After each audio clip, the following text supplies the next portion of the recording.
ওকে, হরে কৃষ্ণ, সকলকে সুস্বাগতম। ওম অজ্ঞানতিমিরান্ধস্য জ্ঞানাঞ্জনः শলাকয়াম চক্ষুরুন্মীলিतं येन তস্मै শ্রীগুরবে নমঃ। श्रीचैतन्यमनोभीष्टं स्थापितं येन भूतले स्वयं रूपकदा मह्यं ददाति स्वपदान्तिकं।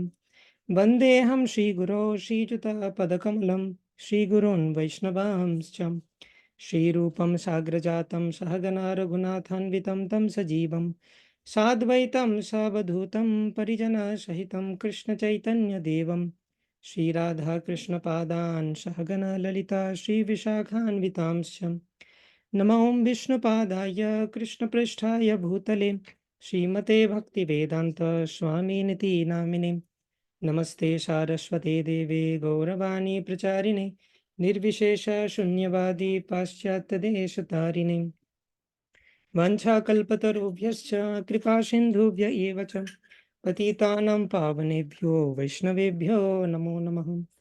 नमो महावदन्याय कृष्णप्रेमप्रदायते कृष्णाय कृष्णचैतन्य नाम्ने गौरत्विषे नमः। पञ्चतत्त्वात्मकं कृष्णं भक्तरूपस्वरूपकं भक्तावतारं भक्ताख्यं नमामि भक्तशक्तिकम्। हे कृष्णा करुणा सिन्धो दीनबन्धो जगत्पते गोपेश गोपिकान्त राधाकान्त नमोऽस्तुते। तप्त काञ्चन गौराङ्गी राधे वृन्दावनेश्वरी वृषभानुसुते देवी प्रणमामि हरिप्रिये। नीलाचलनिवासाय नित्याय परमात्मने बलभद्रसुभद्राभ्यां जगन्नाथाय ते नमः। जय श्री कृष्ण चैतन्य प्रभु नित्यानंद श्री अद्वैत गदाधर शिवासादि गौर भक्तवृंद। हरे कृष्णा कृष्ण कृष्ण हरे हरे, हरे राम राम राम हरे हरे। हरे कृष्ण। তো আজকে শুরু করার পূর্বে চৈতন্য চরিতামৃতের আদিলীলাতে একদম চৈতন্য চরিতামৃতের শুরুতেই কৃষ্ণদাস কবিরাজ গোস্বামী তিনি এই যে চৈতন্য চরিতামৃত গ্রন্থ চৈতন্য মহাপ্রভুর লীলা বর্ণনা করার ক্ষেত্রে এর থেকে আর শ্রেষ্ঠ গ্রন্থ আর কিছু হতে পারে না। ওকে, এবং আমাদের সমস্ত আচার্যদের খুবই ফেভারিট গ্রন্থ হচ্ছে চৈতন্য চরিতামৃত।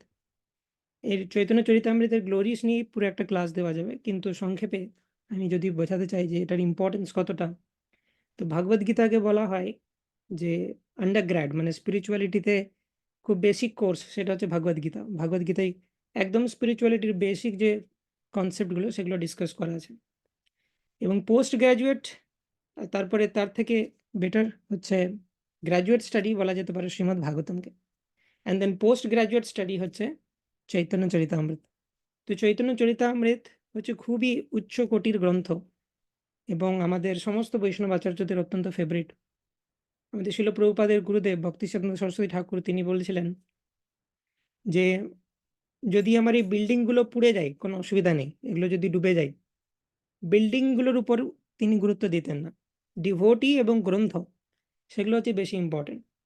যদি ভক্ত থাকে এবং শাস্ত্র থাকে তাহলে মন্দিরের যে বিল্ডিং সেগুলো গড়ে নেওয়া যাবে, কিন্তু এগুলি হচ্ছে মেন উপাদান। এগুলোর মাধ্যমেই যে প্রিচিং মুভমেন্ট সেটা এগিয়ে যাবে। তো তিনি বলতেন তুমি যদি কোনো একটা নৌকাতে ডুবে যাচ্ছ, ধরো চারিদিকে বন্যা এসেছে, মন্দির থেকে কি বাঁচাবে?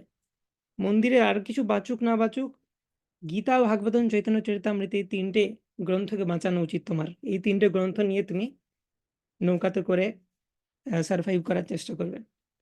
তাতেও যদি মনে হয় যে তোমার নৌকা ভারী হয়ে যাচ্ছে, তুমি ভাগবত গীতা ড্রপ করতে পারো। তারপরেও যদি মনে হচ্ছে ভারী হয়ে যাচ্ছে, শ্রীমদ্ ভাগবতমও ড্রপ করতে পারো। এবং মনে হয় তারপরেও যদি মনে হয় ভারী হয়ে যাচ্ছে, তাহলে তুমি নিজে ডুবে মরে যাও, কিন্তু চৈতন্য চরিতামৃত থাকুক। তো এটার কারণ কেন বলা হয়েছে, এটা এরকম ভাবে আমাদের গ্রহণ করা উচিত নয় যে তার মানে চৈতন্য চরিতামৃত বেস্ট এবং গীতা এবং ভাগবতম এগুলো ইনফিরিয়ার গ্রন্থ, এরকম ভাবা উচিত নয়। কিন্তু চৈতন্য চরিতামৃতের একটা বিশেষ বৈশিষ্ট্য হচ্ছে যে এর মধ্যে সমস্ত ফিলোসফি কভার্ড আছে। যদি আমরা চৈতন্য চরিতামৃত পড়ি, পরবর্তীকালে আমরা চেষ্টা করব যে একদম সিকোয়েন্সিয়ালি চৈতন্য চরিতামৃত পড়ার, কিন্তু এরকম বিভিন্ন গৌর পূর্ণিমা, নিত্যানন্দ ত্রয়োদশী ইত্যাদি বিভিন্ন মহোৎসবের সময় কিছু কিছু স্নিপেট ফর্মে আমরা চৈতন্য চরিতামৃত থেকে পাঠ করে থাকি। তো চৈতন্য চরিতামৃত লেখার যে শৈলী, কৃষ্ণদাস কবিরাজ গোস্বামী যিনি লিখেছেন তিনি হচ্ছেন কবিরাজ। তিনি এত এক্সপার্ট, যেকোনো একটা পয়েন্টকে তিনি যখন এস্টাবলিশ করবেন, তার পিছনে তিনি শাস্ত্রের রেফারেন্স দেবেন, গীতা থেকে, ভাগবতম থেকে। এবং এই যে চৈতন্য চরিতামৃত এটা কি? এটা হচ্ছে পার্সন ভাগবত চৈতন্য মহাপ্রভুর জীবনী। ভাগবত ২ প্রকার, একটা হচ্ছে গ্রন্থ ভাগবত, শ্রীমদ্ ভাগবতম, এবং সেই গ্রন্থ ভাগবতমের যে নীতিকে অনুসরণ করে যিনি জীবনযাপন করছেন, অর্থাৎ ভক্ত, বৈষ্ণব, তাদেরকে বলা হয় ব্যক্তি ভাগবত। তো যেহেতু এই চৈতন্য চরিতামৃত ব্যক্তি ভাগবত চৈতন্য মহাপ্রভুর জীবন চরিত, তার যে অমৃত সেটা বর্ণনা করা হয়েছে। সেজন্য এর মধ্যে গীতা, ভাগবতম সমস্ত কিছুর ফিলসফি অলরেডি রয়েছে। তো দেখা যায় কৃষ্ণদাস কবিরাজ গোস্বামী তিনি কিভাবে মঙ্গলাচরণ করছেন, এবং সেই মঙ্গলাচরণেরই ২ টো শ্লোক চৈতন্য মহাপ্রভুকে এই সামান্য ১ ঘন্টার ক্লাসে ডিসকাস করা সম্ভব নয়। তো আমরা কৃষ্ণদাস কবিরাজ গোস্বামীর পদাঙ্ক অনুসরণ করে উনি যেভাবে ইন্ট্রোডিউস করেছেন চৈতন্য মহাপ্রভুকে, এই চৈতন্য চরিতামৃত গ্রন্থ যেটা চৈতন্য মহাপ্রভুর লীলা সমন্বিত, সেখানে তিনি যেভাবে ইন্ট্রোডিউস করেছেন সেইটা আমরা আজকে অনুসরণ করার চেষ্টা করব এবং বোঝার চেষ্টা করব। চৈতন্য চরিতামৃত আদি লীলা যে প্রথম ৭টা চ্যাপ্টার, এটা খুবই টেকনিক্যাল। এর মধ্যে অনেক টেকনিক্যাল বিষয় রয়েছে, অনেক জটিল লাগতে পারে, তত্ত্ব রয়েছে, এবং পরবর্তীকালে পুরো গ্রন্থটাই হচ্ছে চৈতন্য মহাপ্রভুর লীলা। তো লীলা জানার আগে আমাদের তত্ত্ব জানা উচিত। তো থ্রু আউট গৌর পূর্ণিমা, আজকে গৌর পূর্ণিমা, আপনারা বিভিন্ন জায়গায় চৈতন্য মহাপ্রভু বিভিন্ন লীলা শুনবেন। তো যখন আমাকে এই সেবাটা দেওয়া হলো চৈতন্য মহাপ্রভুর সাথে বলার, তো আমি চৈতন্য চরিতামৃতের পদাঙ্ক অনুসরণ করি, যেখানে বলা হচ্ছে, সিদ্ধান্ত বলিয়ে চিত্তে না করো আলস, ইহা হইতে কৃষ্ণ লাগি সুদৃঢ় মানস। তো বলা হচ্ছে যে সিদ্ধান্ত অর্থাৎ ফিলসফি ইজ ভেরি ইম্পর্টেন্ট। যদি আমরা ফিলসফি বুঝি তাহলে লীলা বুঝতে পারবো, এবং কৃষ্ণের সাথে আমাদের সম্বন্ধ অনেক সুদৃঢ় হবে। তো সেজন্যে গৌর তত্ত্ব সম্পর্কে আমরা আলোচনা করব। জানি না যদি আমাদের কাছে টাইম থাকে আমরা গৌর লীলা সম্পর্কে আলোচনা করতে পারি। তো শুরু করা যাক যে কৃষ্ণদাস কবিরাজ গোস্বামী তার চৈতন্য চরিতামৃত কিভাবে শুরু করছেন মঙ্গলাচরণ দিয়ে, এবং আমার সাথে সাথে আপনারাও রিপিট করতে পারেন মিউটেড থেকে। ওকে, ফার্স্ট শ্লোকা। वन्दे गुरूनीश भक्तान् ईशामीशावतारकान् तत्प्रकाशंश्च तच्छक्ति কৃষ্ণ চৈতন্য সঙ্গকম। তো এই প্রথম শ্লোকে মঙ্গলাচরণের কৃষ্ণদাস কবিরাজ গোস্বামী বলছেন যে চৈতন্য মহাপ্রভু নিজেকে ৬ রূপে বিকশিত করেন এবং এই ৬ রূপের বন্দনা করিয়েন। ওকে, তো শুধু শুনলেই হবে না, আমাদের মনে রাখারও চেষ্টা করতে হবে, তবে আমরা অ্যাটেন্টিভ থাকবো। তো এগুলো মনে রাখার চেষ্টা করুন। বন্দে মানে আমি বন্দনা করি, কাকে কাকে? গুরুন, গুরুকে বন্দনা করি। গুরু হচ্ছে চৈতন্য মহাপ্রভুর একটা ম্যানিফেস্টেশন। ঈশ ভক্তান মানে ঈশ মানে ভগবান, ঈশ ভক্তান মানে হচ্ছে ভগবানের ভক্ত। তো ঈশ ভক্তান মানে বৈষ্ণবদেরকে। তো গুরু এবং বৈষ্ণব, বন্দে গুরুন ঈশ ভক্তান। ঈশম মানে পরমেশ্বর ভগবানকে, ঈশাবতারকান মানে ভগবানের অবতারদেরকে। বিভিন্ন লীলা অবতার রয়েছে, রাম, নৃসিংহ, বরাহ, বামন। পঞ্চতত্ত্বের মধ্যে কে অবতার? অদ্বৈত আচার্য হচ্ছেন অবতার, মহাবিষ্ণু। তৎ প্রকাশংশ্চ পরমেশ্বর ভগবানের সমস্ত প্রকাশকে, ভগবানের বিভিন্ন ধরনের এক্সপ্যানশন রয়েছে। যেমন কৃষ্ণের প্রথম এক্সপ্যানশন বলরাম, তার থেকে আসে আদি চতুর্বিহ বাসুদেব, শঙ্করসেন, প্রদ্যুম্ন, অনিরুদ্ধ। সেই যে শঙ্করসন থেকে আসে নারায়ণ, নারায়ণ থেকে আসে দ্বিতীয় চতুর্বিহ বাসুদেব, শঙ্করসন, প্রদ্যুম্ন, অনিরুদ্ধ। তো এইভাবে পরমেশ্বর ভগবান নিজেকে বিভিন্ন ফর্মে এক্সপান্ড করতে পারেন। যেমন ব্রহ্ম বিমোহ লীলাতে আমরা দেখেছি, ব্রহ্মা যখন শ্রীকৃষ্ণের গাভী এবং তার বন্ধুদেরকে চুরি করে নিয়ে চলে গেছিলেন, কৃষ্ণ নিজেকে সমস্ত বিষ্ণু ফর্মে এক্সপান্ড করেছিলেন। মানে কৃষ্ণের শরীর থেকে বিষ্ণুর শরীর তৈরি হয়েছে, এবং সে এক একটি বিষ্ণু শরীর তারা গোপ বালক এবং গাভীদের রূপ ধারণ করেছিল। তো এরকম ভগবানের বিভিন্ন রকমের এক্সপানশনস রয়েছে। তার মধ্যে কিছু কিছু এক্সপানশনকে বলা হয় প্রকাশ বিগ্রহ, কিছু কিছুকে বলা হয় বিলাস বিগ্রহ। এই প্রকাশ বিগ্রহ, বিলাস বিগ্রহের বিভিন্ন টেকনিক্যাল ডিটেলস রয়েছে, সেগুলোতে যাচ্ছি না। তৎপ্রকাশ অর্থাৎ পরমেশ্বর ভগবানের বিভিন্ন প্রকাশ। পঞ্চতত্ত্বের মধ্যে এটা হচ্ছে নিত্যানন্দ প্রভু। নিত্যানন্দ প্রভুকে বলা হয় প্রকাশ বিগ্রহ। অদ্বৈত আচার্য হচ্ছেন অবতার বিগ্রহ। ঈশ ভক্তকে, ভগবানের ভক্তকে পঞ্চতত্ত্বের মধ্যে শ্রীবাস ঠাকুর ভগবানের ভক্ত, যিনি নারদ মুনির অবতার। এবং তৎশক্তি, পরমেশ্বর ভগবানের শক্তি অর্থাৎ শক্তি তত্ত্ব। শক্তি তত্ত্ব মানে কি? কৃষ্ণের সাথে রাধারানী, কৃষ্ণ হচ্ছেন ভগবত তত্ত্ব বা বিষ্ণু তত্ত্ব, রাধারানী হচ্ছেন শক্তি তত্ত্ব। বিষ্ণুর সাথে লক্ষ্মী দেবী, বিষ্ণু হচ্ছেন ভগবত তত্ত্ব এবং লক্ষ্মী দেবী হচ্ছেন শক্তি তত্ত্ব। রামচন্দ্র হচ্ছেন ভগবত তত্ত্ব, সীতা মাতা হচ্ছেন শক্তি তত্ত্ব। সেরকম পঞ্চতত্ত্বের মধ্যে গৌরীলাতে তৎশক্তি রূপে কে এসেছেন? গদাধর পণ্ডিত, যিনি শ্রীমতী রাধারানীর ইনকারনেশন। কৃষ্ণ চৈতন্য সঙ্গকম। তো এইভাবে চৈতন্য মহাপ্রভু নিজেকে 6 রূপে এক্সপান্ড করেছেন। 5টা রূপ তো আমরা পঞ্চতত্ত্বের মধ্যেই দেখি, এবং অ্যাডিশনালি গুরু, সেজন্যই বলা হয় জয় শ্রী কৃষ্ণ চৈতন্য প্রভু নিত্যানন্দ শ্রী অদ্বৈত গদাধর শিবাসাদি গৌর ভক্তবৃন্দ। এই যে গৌর ভক্তবৃন্দ, তারা গুরু রূপে আমাদেরকে শেখাচ্ছে। তো চৈতন্য মহাপ্রভু 6টি প্রকাশের কথা বলা হয়েছে। নেক্সট শ্লোকে তিনি চৈতন্য মহাপ্রভু এবং নিত্যানন্দ প্রভুকে বন্দনা করছেন। This is a very important prayer today. বন্দে শ্রীকৃষ্ণ চৈতন্য নিত্যানন্দৌ সহোদিতৌ গৌড়দয়ে পুষ্পবন্তৌ চিত্রৌ সন্দৌ তমোনুদৌ। বন্দে শ্রীকৃষ্ণ চৈতন্য নিত্যানন্দৌ সহোদিতৌ। বন্দে মানে আমি বন্দনা করি, কাকে? শ্রীকৃষ্ণ চৈতন্য মহাপ্রভুকে। নিত্যানন্দৌ সহোদিতৌ মানে নিত্যানন্দ প্রভুর সহিত চৈতন্য মহাপ্রভুকে অর্থাৎ গৌর নিতাইকে আমি বন্দনা করি। তারা কিরকম? গৌড়দয়ে পুষ্পবন্তৌ চিত্রৌ সন্দৌ তমোনুদৌ। তারা গৌড়ের পূর্ব দিগন্তে উদিত হয়েছে সূর্য এবং চন্দ্রের মতো, এবং তারা জগতের যত অজ্ঞানতার অন্ধকার সেটাকে নষ্ট করেছেন। তো যেভাবে, যেমন ভারতবর্ষ হচ্ছে পৃথিবীর ম্যাপে ইস্টে রয়েছে, ইস্টার্ন কান্ট্রি, প্রাচ্য বলা হয়। এবং ভারতবর্ষেরও ইস্টে রয়েছে পশ্চিমবঙ্গ, ওয়েস্ট বেঙ্গল। ওয়েস্ট বেঙ্গলেরও ইস্টে রয়েছে নদিয়া ডিস্ট্রিক্ট। তো যেখানে চৈতন্য মহাপ্রভু লীলা বিলাস করেছেন সেটা হচ্ছে একদম ইস্টার্ন হরাইজনে। ঠিক যেরকম সূর্য পূর্ব দিগন্তে উদিত হয়, সেরকম পৃথিবীর একদম পূর্ব দিগন্তে উদিত হয়েছেন চৈতন্য মহাপ্রভু। এবং সেখান থেকে সূর্য পূর্ব দিগন্তে উদিত হয়ে সেখানে থাকে না, সে মাঝ আকাশে আসে এবং পুরো আকাশকে আলোকিত করে। তো সেইভাবে ধীরে ধীরে পশ্চিমের দিকে যায়। তো সেজন্য চৈতন্য মহাপ্রভু আবির্ভূত হলেন মায়াপুরে, ভক্তি আন্দোলন শুরু করলেন। সেই আন্দোলন পুরো ভারতবর্ষে ছড়ালো, এবং শিল প্রভুপাদের সময় সেই আন্দোলন পশ্চিমে গেল। ঠিক যেমন সূর্য উদিত হয়ে পশ্চিম দিকে যায়, সেরকমভাবে ভক্তি এখন পশ্চিম দিকেও যাচ্ছে, অর্থাৎ ওয়েস্টার্ন কান্ট্রিজ, সেগুলোতেও ভক্তির প্রচার হচ্ছে। তো তাদেরকে, সেই 2 সংকীর্তন আন্দোলনের যারা প্রচারক, তাদেরকে আমি বন্দনা করি। তো মঙ্গলাচরণের এই প্রথম 2টো শ্লোকে চৈতন্য মহাপ্রভু 6 প্রকাশ এবং গৌর নিতাইকে বন্দনা করার পর 3, 4, 5, 6, ওকে, এই 4টে শ্লোকে চৈতন্য মহাপ্রভুকে স্পেসিফিক্যালি বন্দনা করা হচ্ছে। ওকে, খুব ভালো করে বুঝতে হবে এই জায়গাটা। 3, 4, 5, 6 এই 4টে শ্লোক চৈতন্য মহাপ্রভুকে ডেডিকেট করা হয়েছে। তারপরে 7, 8, 9, 10, 11, 5টা শ্লোক নিত্যানন্দ প্রভুকে ডেডিকেট করা হয়েছে। তারপর অদ্বৈত আচার্য প্রভুকে 2টো শ্লোক ডেডিকেট করা হয়েছে, এবং একটা শ্লোক সমস্ত পঞ্চতত্ত্বকে ডেডিকেট করা হয়েছে। এইটা হচ্ছে মঙ্গলাচরণের স্ট্রাকচার কৃষ্ণদাস কবিরাজ গোস্বামীর। সো লেটস সি 3 নম্বর শ্লোকে তিনি কি বলেছেন।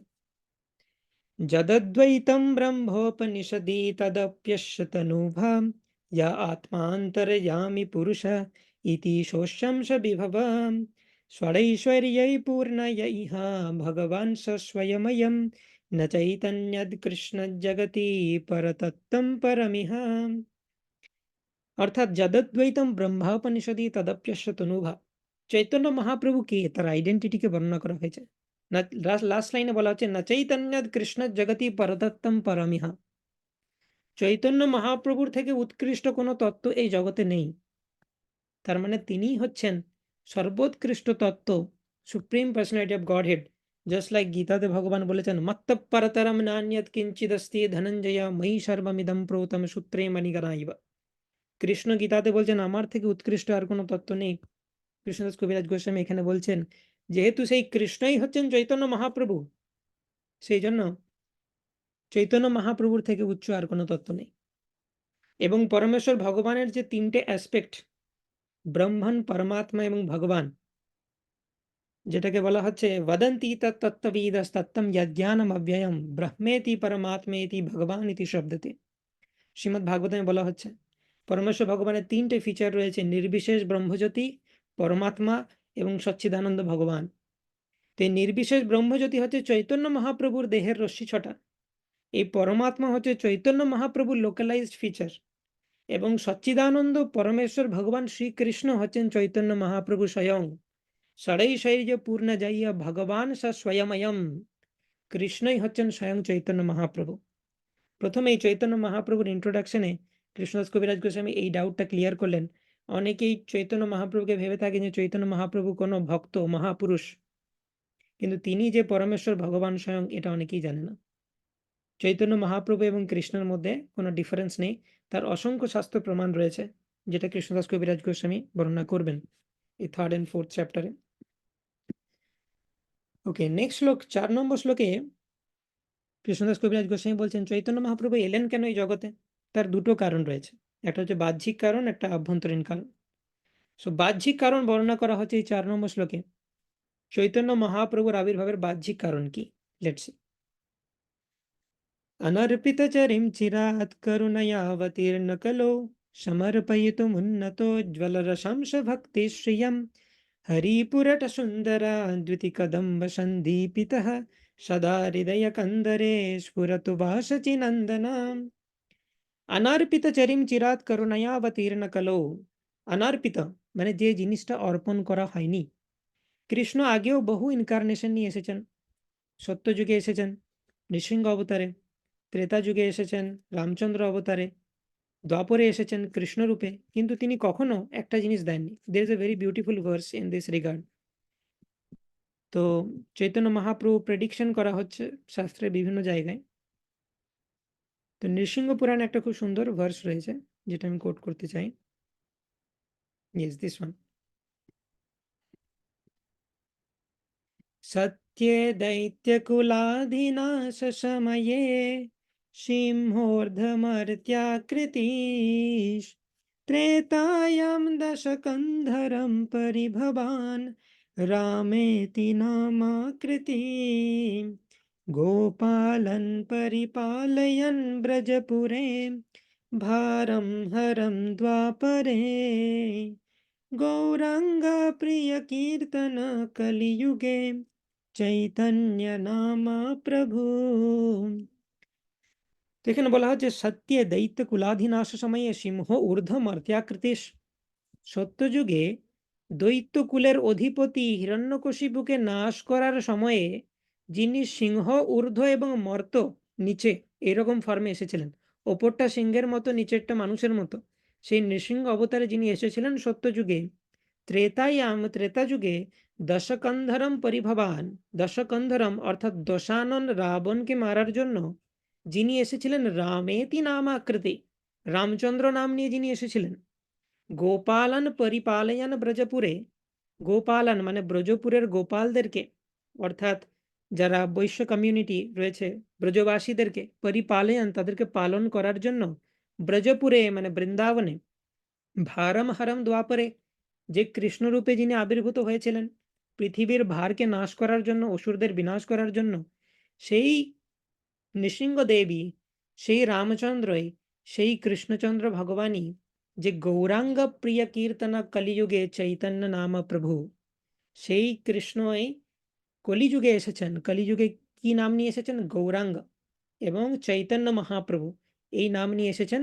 এবং তার নেচার কিরকম? প্রিয় কীর্তন, কীর্তন তার খুব প্রিয়। আমরা জানি যখন চৈতন্য মহাপ্রভু আবির্ভূত হয়েছিলেন চন্দ্রগ্রহণের সময় সবাই হরিনাম সংকীর্তন করছিলেন, কারণ চন্দ্রগ্রহণকে, যে কোনো গ্রহণকে ইনঅসপিশিয়াস মানা হয়, অমঙ্গল সূচক। সেই সময় অনেকে ভগবানের নাম নেই, এমনিতেই হরে কৃষ্ণ মহামন্ত্র জপ করে অনেকে, অ্যাটলিস্ট চৈতন্য মহাপ্রভু সমতে করতে, এখন হয়তো করবে না। তো সেই লাউড চ্যান্টিং এর মাঝে চৈতন্য মহাপ্রভু আবির্ভূত হয়েছিলেন। এবং ছোটবেলায় তিনি যখন ক্রন্দন করতেন কিছুতেই ক্রন্দন থামাতেন না যতক্ষণ না হরিনাম নেওয়া হচ্ছে। তো জন্মলগ্ন থেকেই তিনি এটা বোঝাচ্ছেন যে আমার জন্মের উদ্দেশ্য সবাইকে দিয়ে হরিনাম করানো। তো সেইটা দেওয়ার জন্য চৈতন্য মহাপ্রভু এসেছেন, যেটা তিনি অন্য কোনো অবতারে দেননি, কৃষ্ণ প্রেম। বাকি সব অবতারে ব্রহ্মা প্রার্থনা করেছেন হে কৃষ্ণ এসো এই জগতে, এবং জগতে এসে অসুরদেরকে বিনাশ করো যাতে আমরা ভালোভাবে থাকতে পারি। তথাস্তু। তিনি জগতে অবতীর্ণ হলেন, অসুরদের বিনাশ করে দিলেন। পরিত্রাণায় সাধুনাম বিনাশায় চ দুষ্কৃতম ধর্ম সংস্থাপনার্থায় সম্ভবামি যুগে যুগে। তিনি এই সমস্ত কাজ করে দিলেন। লিবারেশনও দিয়ে দেন। শিশুপাল, দন্তবক্র, হিরণ্যকশিপু, কংস এদের মতো দুরাত্মাদেরকে লিবারেশনও দিয়ে দেন। পুতনার মতো জীবকেও লিবারেশন দিয়ে দেন। যে মা সেজে এসেছিল কৃষ্ণকে মারার জন্য, কিন্তু তবু কৃষ্ণ তার মধ্যে ভালোটা দেখলেন যে আমাকে তো মাতৃস্তন পান করাতে এসেছিল, সেটা বিষ মাখিয়ে আনুক আর যাই করুক। তো সেই জন্য কৃষ্ণের নেচারই এরকম যে সবাইকে লিবারেশন দেবে, সবাইকে মুক্তি দান করবে। ওকে, কিন্তু কৃষ্ণ একটা জিনিস দেয়নি, কৃষ্ণ প্রেম দেয়নি। সেই জন্য কৃষ্ণ দ্বাপর যুগের শেষে যখন চলে গেলেন, তিনি ভাবলেন আমি সব করলাম, আমি আমার ডিভোটিদেরকে প্রোটেক্ট করলাম, অসুরদেরকে বিনাশ করলাম, তাদেরকেও মুক্তি দিলাম, কিন্তু একটা জিনিস আমি দিইনি, সেটা হচ্ছে কৃষ্ণ প্রেম। আর যতক্ষণ না কৃষ্ণ প্রেম এরা পাবে, ততক্ষণ এই জগতে সবাই সাফার করতে থাকবে। যদি আমরা কৃষ্ণ প্রেম পেয়ে যাই, তাহলে এই জগতে আর থাকবো না, আমরা চিৎ জগতে চলে যাব এবং সেখানে ভগবানের সাথে এনজয় করব। কিন্তু যতক্ষণ না আমি কৃষ্ণ প্রেম লাভ করছি, আমাকে এই জগতে থাকতে হবে, তাই এই জিনিসটা আমার দেওয়া হয়নি। সেই জন্য চৈতন্য অবতারে তিনি এটা দিতে এলেন, গোলকের যে প্রেম ধন সেটা তিনি দিতে এলেন। ওকে, গোলকের প্রেম ধন হরিনাম সংকীর্তন। তো এই হরে কৃষ্ণ মহামন্ত্র এটা হচ্ছে গোলক থেকে এসেছে, যেটা চৈতন্য মহাপ্রভু নিয়ে এসেছেন। তো সেইটা, ইয়েস, ওকে, তো সেটা দেওয়ার জন্য চৈতন্য মহাপ্রভু আসেন। সেজন্য বলা হয় অনার্পিত চরিম চিরাত করুণায় অবতীর্ণ করো। যেটা কোনো অবতার দেয়নি, সেটা চৈতন্য মহাপ্রভু দিয়েছেন। এই কারণে চৈতন্য অবতারকে বলা হয় মহাবদান্য অবতার, মোস্ট মিউনিফিসেন্ট ইনকারনেশন, সব থেকে উদার অবতার। এবং চৈতন্য মহাপ্রভুর যে ধাম মায়াপুর ধাম, তাকে বলা হয় ঔদার্য ধাম। আমরা যদি বৃন্দাবনে যাই, চৈতন্য চরিতামৃতে রয়েছে জগদানন্দ পণ্ডিতকে মহাপ্রভু বলছেন বৃন্দাবনে 3 দিনের বেশি থেকো না, তাহলে তুমি অফেন্স করবে ধামের প্রতি, ধাম অপরাধ করবে, ধামবাসীদের প্রতি অপরাধ করবে। কিন্তু মায়াপুর হচ্ছে ঔদার্য ধাম, যেখানে অপরাধের কোনো বিচার নেই। তো এটা হচ্ছে চৈতন্য মহাপ্রভু কৃপা, তিনি হচ্ছেন সব থেকে উদার অবতার। সব থেকে কনফিডেন্সিয়াল সম্পদ সেটা তিনি কলিযুগের জীবদেরকে প্রদান করেছেন, যারা খুবই ডিগ্রেডেড সোল, তাদেরকে সব থেকে উচ্চ কোটির বস্তু প্রদান করেছেন চৈতন্য মহাপ্রভু। তো এটা হচ্ছে চৈতন্য মহাপ্রভুর আবির্ভাবের বাহ্যিক কারণ। তিনি বাহ্যিকভাবে জীবদের উদ্ধার করার জন্য তাদের হরিনাম দিয়েছেন এবং কৃষ্ণ প্রেম প্রদান করেছেন। আচ্ছা, হোয়াট ইজ দ্য ইন্টারনাল কারণ? আভ্যন্তরীণ কারণ কি চৈতন্য মহাপ্রভুর আবির্ভাবের, সেটা বর্ণনা করেছেন কৃষ্ণদাস কবিরাজ গোস্বামী নেক্সট দুটো শ্লোকে। রাধা কৃষ্ণ প্রণয় বিকৃতির্লাদিনী শক্তিরস্মাদ একতমানবপি ভুবি পুরা দেহভেদম গতৌ তৌ চৈতন্যাখ্যম প্রকটমধুনা তদ্বয়ম চৈক্যমাপ্তম রাধা ভাবদ্যুতিষু বলিতম নৌমি কৃষ্ণ স্বরূপম। চৈতন্য মহাপ্রভুর আবির্ভাবের আভ্যন্তরীণ কারণ কি, সেটা বোঝার জন্য আমাকে বুঝতে হবে আগে চৈতন্য মহাপ্রভু কে আসলে। তো সেটা উনি বর্ণনা করেছেন এখানে। চৈতন্য মহাপ্রভু কে এটা বুঝতে গেলে আমাদের বুঝতে হবে রাধারানী কে। এতক্ষণ আমরা কৃষ্ণকে চিনি শুধু, কৃষ্ণ হচ্ছেন পরমেশ্বর ভগবান। রাধারানী কে? রাধা কৃষ্ণ প্রণয় বিকৃতির লাদিনী শক্তির অস্মাদ। রাধারানী হচ্ছেন কৃষ্ণের লাদিনী শক্তি, অর্থাৎ কৃষ্ণের বিভিন্ন ধরনের শক্তি রয়েছে। অন্তরঙ্গা শক্তি, বহিরঙ্গা শক্তি, তটস্থা শক্তি। অন্তরঙ্গা শক্তির আবার 3 প্রকার ভাগ রয়েছে, সন্ধিনী, সম্ভিত, লাদিনী। তো এই যে লাদিনী পটেন্সি শ্রীকৃষ্ণের, এটা হচ্ছে শ্রীমতী রাধারানী। সেই জন্য যেহেতু রাধারানী হচ্ছেন শক্তি, লাদিনী শক্তি, সেই জন্য রাধারানীকে বলা হয় শক্তি তত্ত্ব।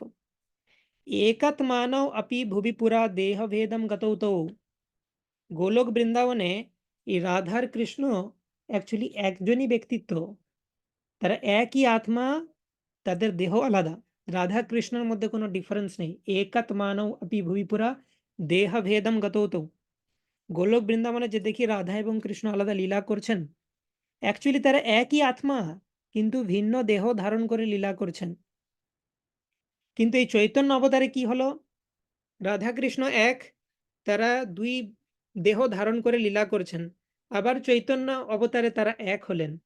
চৈতন্যাখ্যম প্রকটম অধুনা, চৈতন্য নাম নিয়ে প্রকটিত হয়েছেন যিনি রিসেন্টলি, অধুনা তদ্বয়ম চৈক্যমাপ্তম, সেই চৈতন্য মহাপ্রভু হচ্ছেন এই দ্বয়, রাধা এবং কৃষ্ণ এই দুজনের চৈক্যমাপ্তম, ঐক্য, তাদের ইউনিফাইড বডি হচ্ছে চৈতন্য মহাপ্রভু। তো চৈতন্য মহাপ্রভুর আইডেন্টিটি হচ্ছে রাধা এবং কৃষ্ণের মিলিত অবতার চৈতন্য মহাপ্রভু। এবং চৈতন্য মহাপ্রভু রাধা এবং কৃষ্ণের মিলিত অবতার হওয়ার কারণে তার মধ্যে কৃষ্ণের নেচারও রয়েছে, রাধারানীর নেচারও রয়েছে।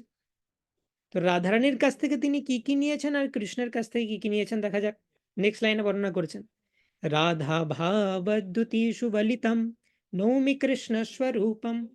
রাধারানীর কাছ থেকে দুটো জিনিস নিয়েছেন, ভাব আর দ্যুতি। রাধারানীর ভাব, মুড, অর্থাৎ রাধারানীর যে মুড, সবসময় কৃষ্ণের সাথে বিরহ অনুভব করেছেন তিনি। রাধারানী হচ্ছেন এই সমস্ত এন্টায়ার ক্রিয়েশনের সৃষ্টিতে সব থেকে ভালো ডিভোটি, বেস্ট ডিভোটি হচ্ছেন রাধারানী। বৃহৎ ভাগবতামৃতে একটা স্টোরি রয়েছে নারদ মুনির search for best devotee. Narad মুনি খোঁজ করছিলেন এই সমস্ত সৃষ্টিতে সব থেকে বেস্ট ডিভোটিকে, আলটিমেটলি তিনি রাধারানীর কাছে পৌঁছেছিলেন। তো চৈতন্য অবতার মানে হচ্ছে অন্তঃকৃষ্ণ বাহির গৌর, বাইরে তার রাধারানীর দেহ, রাধারানীর ভাব এবং রাধারানীর দেহ, এবং ভেতরে তিনি কৃষ্ণ, নৌমি কৃষ্ণ স্বরূপম, তার স্বরূপ হচ্ছে কৃষ্ণ, এবং তার বাহ্যিকভাবে তার ভাব এবং দ্যুতি, দ্যুতি মানে হচ্ছে অঙ্গকান্তি। যদিও চৈতন্য মহাপ্রভু স্বয়ং কৃষ্ণ, কিন্তু চৈতন্য মহাপ্রভুর গাত্রবর্ণ কৃষ্ণের মতো নয়। কৃষ্ণ বর্ণম ত্বিষা অকৃষ্ণম, কৃষ্ণবর্ণম ত্বিষা কৃষ্ণম সঙ্গপাঙ্গোস্ত্র পার্ষদম যজ্ঞৈ সংকীর্তন প্রায়ই যজন্তি হি সুমেধসা। অর্থাৎ চৈতন্য মহাপ্রভুর যে গাত্রবর্ণ সেটা হচ্ছে গলিত স্বর্ণের মতো, সেই জন্য বলা হয় গৌরাঙ্গ, গৌর অঙ্গ যার তাকে বলা হয় গৌরাঙ্গ। তো গৌরাঙ্গ মহাপ্রভু বা চৈতন্য মহাপ্রভু গাত্রবর্ণ কৃষ্ণের মতো নয়, বাট রাধারানীর মতো। রাধারানীর প্রণাম মন্ত্রে রয়েছে তপ্ত কাঞ্চন গৌরাঙ্গী, মানে কাঞ্চন সোনাকে তপ্ত করলে গলিত সোনার যে রং হয় সেটা হচ্ছে চৈতন্য মহাপ্রভুর অঙ্গকান্তি।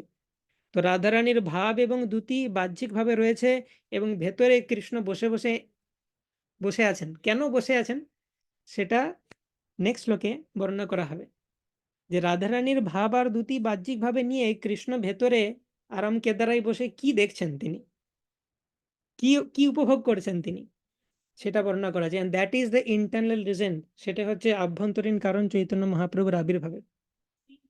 ওকে, তো কৃষ্ণদাস কবিরাজ গোস্বামী বলছেন যে কি কারণে কৃষ্ণ এটা নিতে গেলেন, এই গৌর অবতার বা চৈতন্য অবতার তিনি কেন নিলেন, তার কি কি কারণ রয়েছে।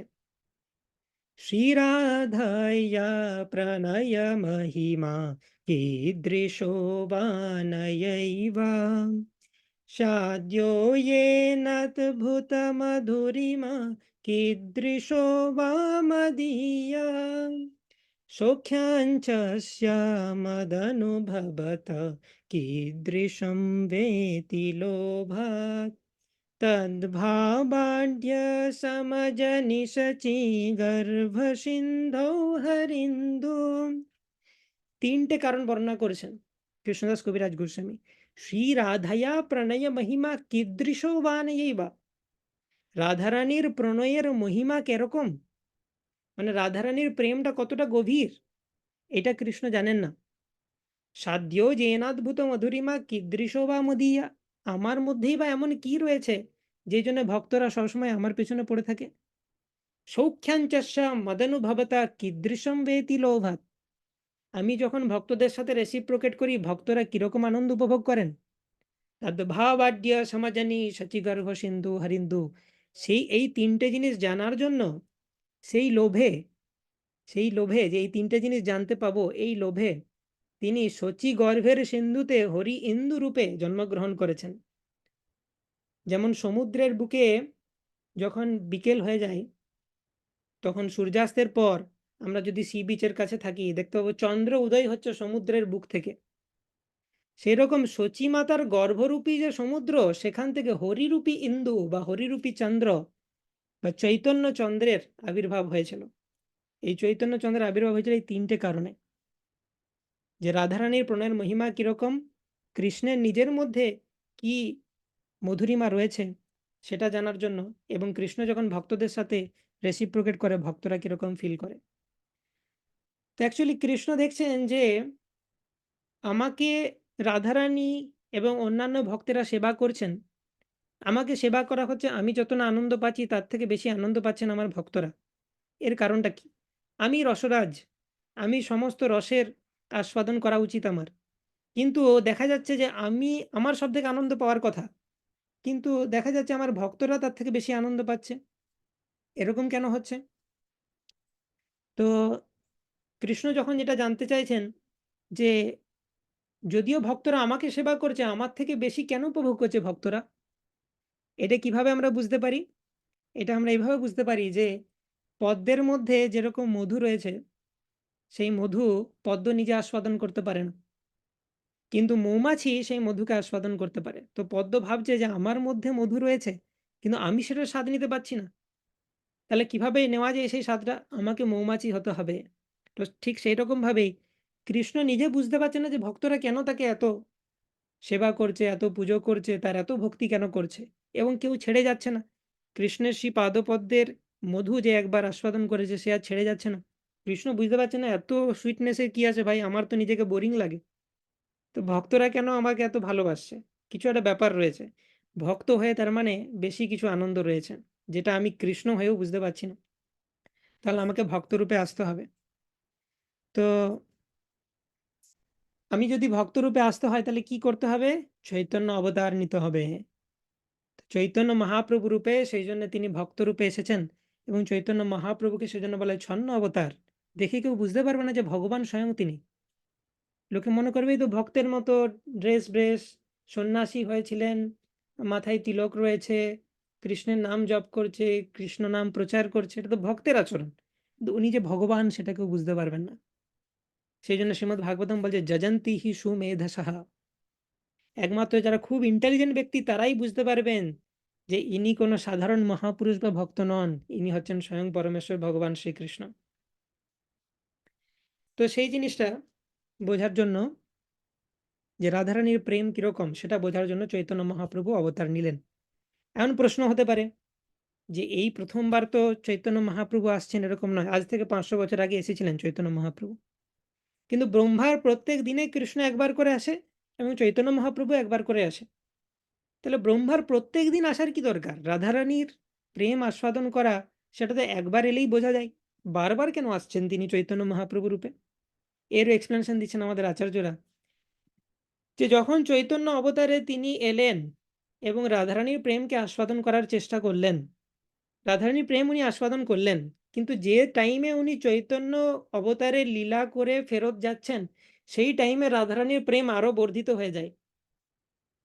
তখন কৃষ্ণ বলে যা বাবা, এই তো বুঝলাম যে এতটা প্রেমের মহিমা কি ছিল, আবার বেড়ে গেছে তোমার প্রেম, ঠিক আছে, এটা বোঝার জন্য আবার আমাকে যেতে হবে। নেক্সট কল্পে ব্রহ্মার নেক্সট দিনে আহ কৃষ্ণ আবার আসেন চৈতন্য মহাপ্রভু রূপে, আবার যখন ফিরে যান দেখেন রাধারানীর প্রেম আরো বেড়ে গেছে। তো এইভাবে রাধারানীর যে ক্রমবর্ধমান প্রেম, সেইটা হেল্প করে কৃষ্ণকে বারবার চৈতন্য মহাপ্রভু রূপে আসতে, এবং এটা আমাদের গ্রেট ফরচুন যে আহ আমরা চৈতন্য মহাপ্রভুকে বারবার পাচ্ছি এই কারণে। তো এই যে দুটো শ্লোক, এই দুটো শ্লোকের বর্ণনা করেছেন কৃষ্ণদাস কবিরাজ গোস্বামী, আরো অনেক ইলাবোরেট করেছেন।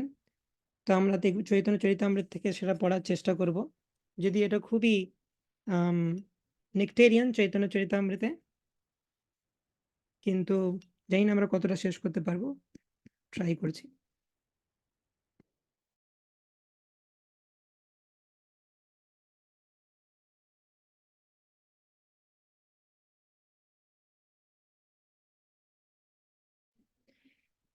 ওকে, হরে কৃষ্ণ। তো অনেকে বলছেন যে জয়েন করতে পারছেন না। তো যারা এক বা একাধিক মোবাইলে যুক্ত হয়েছেন, একই পরিবারের আছেন, আপনার এক কাছে আছেন, তারা একটা ডিভাইসে জয়েন করতে পারেন, কারণ জুমে 100 জনের একটা লিমিট রয়েছে। তো যারা কাছাকাছি আছেন তারা একটা ডিভাইসে জয়েন করতে পারেন। ওকে, সো থার্ড চ্যাপ্টারে আশীর্বাদ মঙ্গলাচরণে চৈতন্য অবতারের সামান্য এবং বিশেষ কারণ। তো এখানে 4 শ্লোকা বর্ণনা করা হচ্ছে যে চৈতন্য মহাপ্রভুর কি কারণে এসেছেন, তার বাহ্যিক কারণ কি সেটা বর্ণনা করা হচ্ছে। জয় জয় শ্রী চৈতন্য জয় নিত্যানন্দ, জয় দ্বৈত চন্দ্র জয় গৌর ভক্ত বৃন্দ। এবার দেখুন কৃষ্ণদাস কবিরাজ গোস্বামীর সুইটনেস তিনি কিভাবে এক্সপ্লেন করেন। আমরা তো ওভারভিউ জানলাম ওই শ্লোকগুলোর। চৈতন্য চরিতামৃতের যিনি গ্রন্থকার কৃষ্ণদাস কবিরাজ গোস্বামীর স্টাইলটা দেখুন। তৃতীয় শ্লোকের অর্থ কৈল বিবরণ, চতুর্থ শ্লোকের অর্থ শুন ভক্তগণ। তৃতীয় শ্লোকের বর্ণনা করেছেন তিনি অলরেডি সেকেন্ড চ্যাপ্টারে। এই চ্যাপ্টারে চতুর্থ শ্লোকের বর্ণনা করবেন। চতুর্থ শ্লোক মানে কিসের চতুর্থ শ্লোক? এই যে মঙ্গলাচরণে আমরা যে 6টা শ্লোক আলোচনা করলাম তার মধ্যে চতুর্থ শ্লোক এটা, যেটা চৈতন্য অবতারের বাহ্যিক কারণ। পঞ্চম আর ষষ্ঠ শ্লোক হচ্ছে চৈতন্য অবতারের আভ্যন্তরীণ কারণ। তো সেটা তিনি বর্ণনা করেছেন কৃষ্ণদাস কবিরাজ গোস্বামী। পূর্ণ ভগবান কৃষ্ণ ব্রজেন্দ্র কুমার, গোলকে ব্রজের সহ নিত্য বিহার। তো কৃষ্ণ হচ্ছেন ব্রজেন্দ্র কুমার, ব্রজের যিনি ইন্দ্র নন্দ মহারাজ তার পুত্র হচ্ছেন কৃষ্ণ। গোলকে তার নিত্য আলোয় তিনি লীলাবিলাস করেছেন, গোলকে কৃষ্ণ লীলাবিলাস করেছেন। তারপর কি হলো? তারপর ব্রহ্মাজি তাকে রিকোয়েস্ট করলেন আসার জন্য এবং কৃষ্ণ এলেন। ব্রহ্মারও একদিনে তিহ একবার, অবতীর্ণ হইয়া করেন প্রকট বিহার। সত্য ত্রেতা দ্বাপর কলি চারি যুগ জানি, সেই চারি যুগে দিব্য এক যুগ মানি। 71 চতুর্যুগে এক মন্বন্তর, 14 মন্বন্তর ব্রহ্মার দিবস ভিতর। তো এইখানেও একটু টেকনিক্যাল রয়েছে যে কৃষ্ণ ব্রহ্মার একদিনে একবার আসেন, কিন্তু কখন আসেন সেটা বর্ণনা করা হচ্ছে। তো বেসিক্যালি ব্রহ্মার একদিনে 14টি মন্বন্তর হয়, 14টি মনু শাসন করেন ব্রহ্মার একদিনে। এবং সত্য ত্রেতা দ্বাপর কলি এই 4টা যুগের 1000 বার আবর্তন হচ্ছে ব্রহ্মার একদিন। তাহলে সত্য ত্রেতা দ্বাপর কলি এইটাকে বলা হয় এক মহাযুগ বা চতুর্যুগ। তাহলে সহস্র চতুর্যুগে হয় ব্রহ্মার একদিন, এবং ব্রহ্মার একদিনের মধ্যে 14 জন মনু শাসন করেন। তাহলে এক একজন মনু কতগুলি চতুর্যুগ শাসন করেন? 1000 ডিভাইডেড বাই 14, 71 পয়েন্ট সামথিং আছে। সেজন্য বলা হচ্ছে 71 চতুর্যুগে এক মন্বন্তর। তো এইরকম ব্রহ্মার একদিন 14টি মনুর শাসনকালে বিভক্ত, প্রত্যেকটি মনু 71 চতুর্যুগ করে শাসন করেন। তার মধ্যে যে সপ্তম মনু, অর্থাৎ 6টা মনু পেরিয়ে গেছে, সপ্তম মনু হচ্ছে বৈবস্বত মনু। সেই সপ্তম মনুর শাসনকালে যে 71টি চতুর্যুগ রয়েছে তার 28তম চতুর্যুগের দ্বাপর যুগে কৃষ্ণ আসেন। সেটা হচ্ছে কৃষ্ণের অ্যারাইভেল ডেট ব্রহ্মাজির ক্যালেন্ডারে, যে সপ্তম মনুর শাসনকালের 28তম চতুর্যুগের দ্বাপরে কৃষ্ণ আসবেন। তো সেটা এখানে বলা হচ্ছে যে বৈবস্বত নামে যে মনু রয়েছে তার 27 চতুর্যুগ পের হয়ে যাবার পর অষ্টাবিংশ চতুর্যুগে দাপরের শেষের দিকে কৃষ্ণ আসেন। 125 বছর লীলাবিলাস করেন, তারপর তিনি ফিরে যান। কৃষ্ণ চলে যাবার পরই কলিযুগ স্টার্ট হয়। এবং কৃষ্ণ যখন আসেন তখন তার বিভিন্ন ভক্ত হয়, তার ভক্তেরা বিভিন্ন রসে রয়েছেন। দাস্য সখ্য বাৎসল্য শৃঙ্গার চারি রস, চারি ভাবের ভক্ত যত কৃষ্ণ তার বশ। তো দাস্য সখ্য বাৎসল্য শৃঙ্গার এই 4 রসের ভক্ত কৃষ্ণকে তাদের বশীভূত করে। আরেকটা রস হয় যেটাকে বলে শান্ত রস, কিন্তু তারা অতটা অ্যাক্টিভ নয়, যেমন গাছপালা পশু পাখি, তারা অ্যাক্টিভলি কৃষ্ণকে সেবা করে না, সেই জন্য সেটা বাদ দেওয়া হয়েছে এখানে। ওকে, তো কৃষ্ণের বিভিন্ন ধরনের ভক্ত রয়েছে। দাস সখা পিতা মাতা কান্তা গণ লইয়া, ব্রজে ক্রীড়া করে কৃষ্ণ প্রেমাবিষ্ট হইয়া। কত সুন্দর পোয়েট্রির মাধ্যমে তিনি ফিলসফিকে এক্সপ্লেন করছেন। এই জন্যই তাকে বলা হয় কৃষ্ণদাস কবিরাজ গোস্বামী, কবিদের রাজা তিনি। তো দাস, কৃষ্ণের দাস রয়েছে, কৃষ্ণের সখা রয়েছে, কৃষ্ণের পিতা মাতা যশোদা নন্দ, তারাও কৃষ্ণের ভক্ত। কৃষ্ণের কান্তাগণ অর্থাৎ গোপীরা, শ্রীমতী রাধারানী, তারাও কৃষ্ণের ভক্ত। তারা শৃঙ্গার রসে সেবা করছেন, পিতামাতা বাৎসল্য রসে সেবা করছেন। কৃষ্ণের সখা শ্রীদাম সুদাম বসুদাম, তারা সখ্য রসে সেবা করছেন। কৃষ্ণের দাস রক্তক পাত্রক, তারা কৃষ্ণকে দাস্য রসে সেবা করছেন। তো এইভাবে ব্রজে তিনি বিভিন্ন ধরনের লীলাবিলাস করেন এবং বিভিন্ন রসের ভক্তরা তার সেবা করেন। যথেষ্ট বিহরি কৃষ্ণ করে অন্তর্ধান, অন্তর্ধান করি মনে করে অনুমান।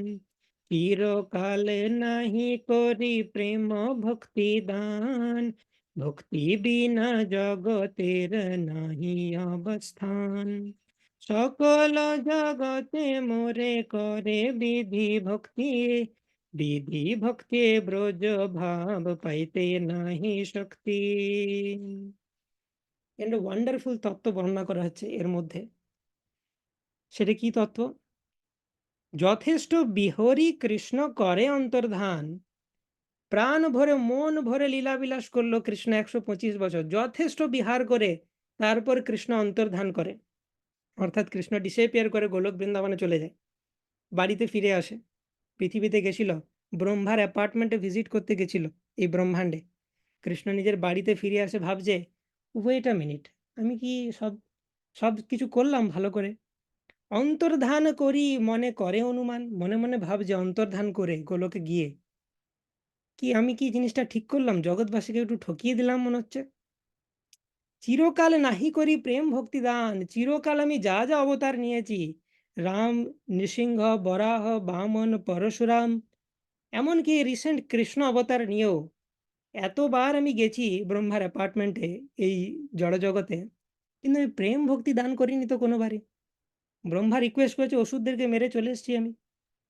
আর এই ভক্তি বিনা জগতের নাহি অবস্থান, ভক্তি না দিলে ওদের কি হবে? ওরা তো এই সারা জীবন আমি যাব, আমি যাব মানে 100 বছর হয়তো ভালো থাকবে, তারপরে আবার তো ওদের যেই কে সেই। তাহলে একটা পার্মানেন্ট সলিউশন চাই, ভক্তি দিতে হবে এদেরকে, সেটা আমি দিইনি কোনো অবতারে। কিন্তু ভক্তিও আবার দুই রকমের হয়, একটা হচ্ছে ব্রজের ভক্তি আর একটা হচ্ছে বিধি ভক্তি। বিধি ভক্তি মানে রুলস অ্যান্ড রেগুলেশনস ফলো করে, যে আমরা এখন যেটা করছি, you have to chant 16 rounds, গুরুদেবের অর্ডার, 4 নিয়ম পালন করতে হবে। No meat eating, no gambling, no intoxication, no illicit sex, এবং 16 রাউন্ডস চ্যান্টিং হরে কৃষ্ণ মহামন্ত্র।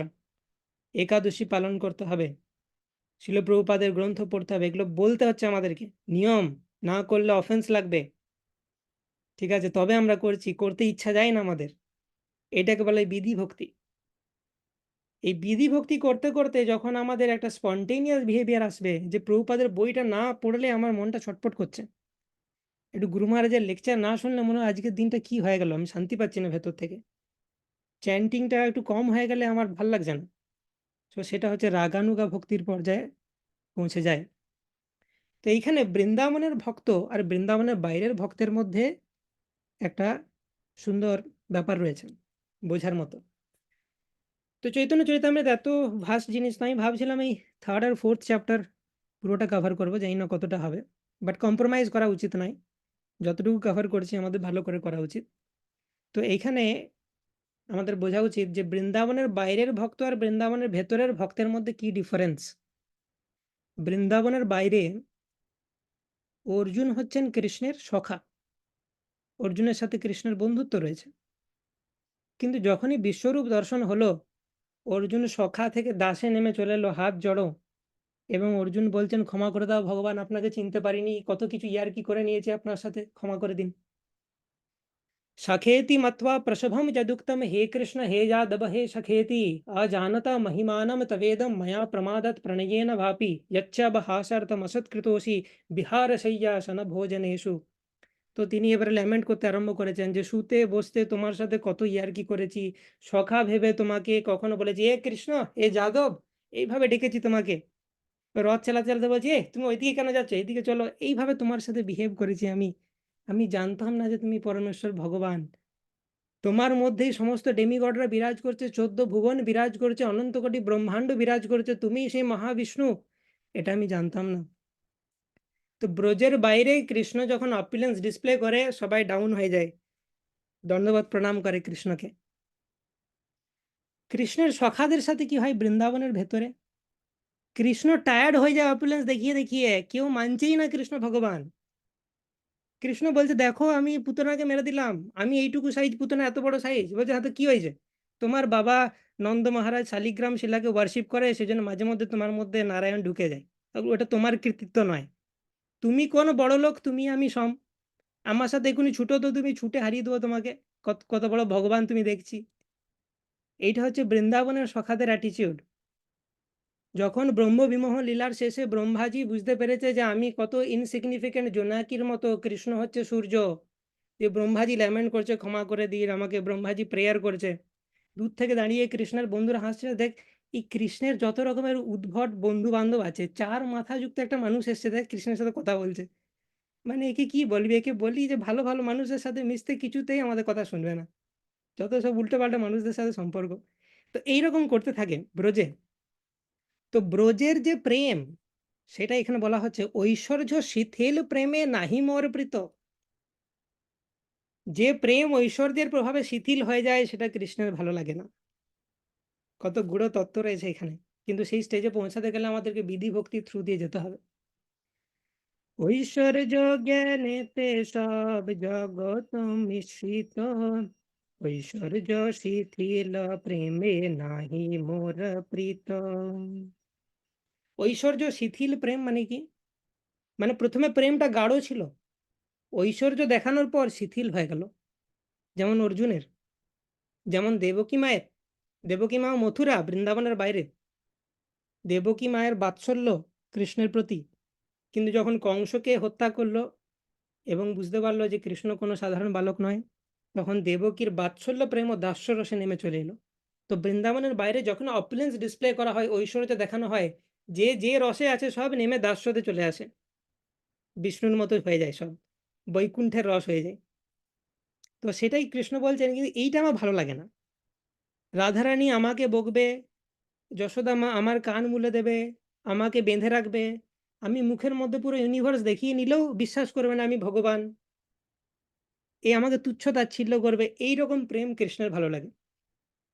কিন্তু এখানে একটা ডিসক্লেমার রয়েছে, কৃষ্ণের ভালো লাগে সেটা আমরা জেনে গেলাম চৈতন্য চরিতামৃত থেকে, কিন্তু কাল থেকে আমরা বাড়ির ডিটির সাথে যদি এরকম বিহেভ করি, তাহলে আমরা সহজেই আর পর্যায়ে পড়ে যাব। এটা এমন নয় যে কৃষ্ণের ভালো লাগে বলে কাল থেকে এরকম কৃষ্ণকে কাঁধে তুলে এনে আমি নাচবো, সেরকম নয়। শিল প্রভুপাদ যেরকম প্রোগ্রাম দিয়েছেন সেরকম ভাবে আমাদের করতে হবে, কারণ আমাদের বুঝতে হবে এটা আমরা বৃন্দাবনের পারফেক্টেড ডিভোটিসদের কথা বলছি, আমরা সেই স্তরে পৌঁছাইনি এখনো। তাই আমাদেরকে বৈদিক ভক্তির পথ অবলম্বন করতে হবে, ধীরে ধীরে অটোমেটিক্যালি হবে এটা। আমাদেরকে এক্সটার্নালি লোক দেখিয়ে করার দরকার নেই, অনেকে করে গোপালকে নিয়ে চারিদিকে ঘুরছে ইত্যাদি, হ্যাঁ, বিভিন্ন আদিক্ষেতা করে থাকে, কিন্তু সেই জিনিসটা এরকম নয়।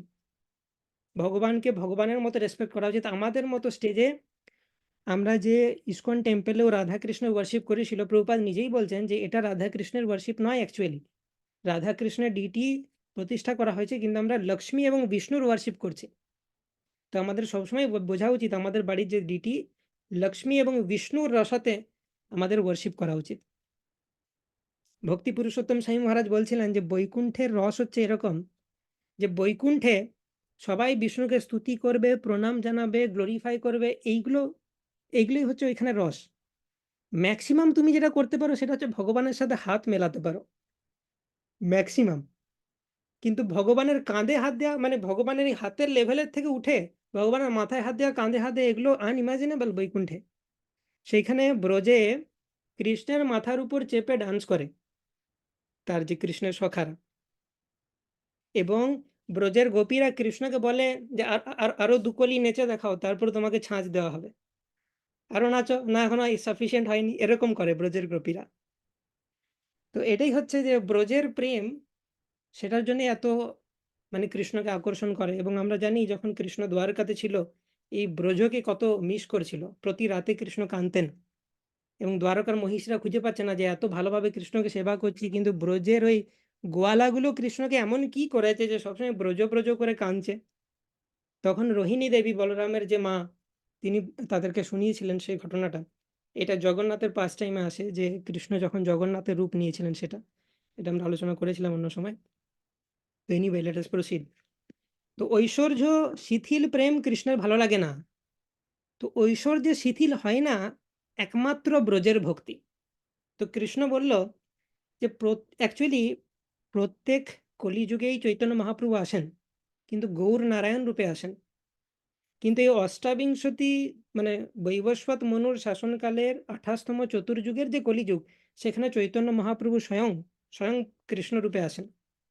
বাকি সময় তার এক্সপানশন আছে গৌর নারায়ণ, এবং তিনি যুগ ধর্মের প্রচার করে চলে যান। কিন্তু এই যে কৃষ্ণ আসেন, তিনিই একমাত্র ব্রজের প্রেম দেন।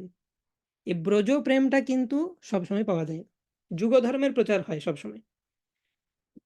তো আজ থেকে 500 বছর আগে যে চৈতন্য মহাপ্রভু এসেছিলেন, তিনি হচ্ছেন 1000 বারের মধ্যে একবার আসেন। আমরা সেই রকম লাকি। ব্রহ্মার যে প্রত্যেক দিনে 1000টা চতুর্যুগ রয়েছে, প্রত্যেকটা চতুর্যুগেই কলিযুগ রয়েছে, কিন্তু গৌর নারায়ণ আসেন। শুধুমাত্র এই কলিযুগটাই হচ্ছে এমন একটা স্পেশাল কলিযুগ, যেখানে গৌর নারায়ণ না এসে চৈতন্য মহাপ্রভু নিজে এসেছেন এবং ব্রজ প্রেম দিয়েছেন। এবং ব্রজ প্রেমটা এমন প্রেম যেটা ডাইরেক্ট গোলক বৃন্দাবনে নিয়ে যায়, এবং ঐশ্বর্যের প্রভাবে যেটা শিথিল হয় না।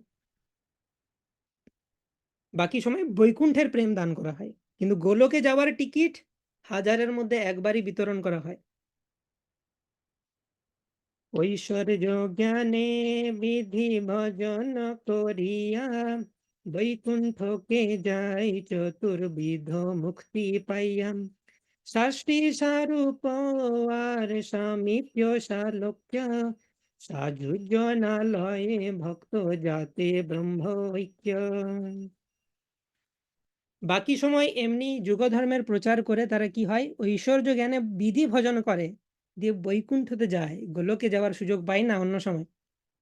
এবং বৈকুণ্ঠে গিয়ে তারা 4 প্রকার মুক্তি লাভ করে: ষষ্ঠী, সারূপ্য, সামীপ্য, সালোক্য। ষষ্ঠী মানে হচ্ছে ভগবানের মতো ঐশ্বর্য, সারূপ্য মানে ভগবানের মতো রূপ। যারা মায়াপুরে টিওভিপি টেম্পলে গেছি, তারা দেখবো টিওভিপির 2 সাইডে জয় বিজয় রয়েছে, অনেকে দেখেছি আমরা। জয় বিজয়কে দেখতে এক্স্যাক্টলি বিষ্ণুর মতো। নতুন ভক্তরা বলবে, কি ব্যাপার, বিষ্ণুর মন্দির, বিষ্ণু বাইরে কেন দাঁড়িয়ে আছে?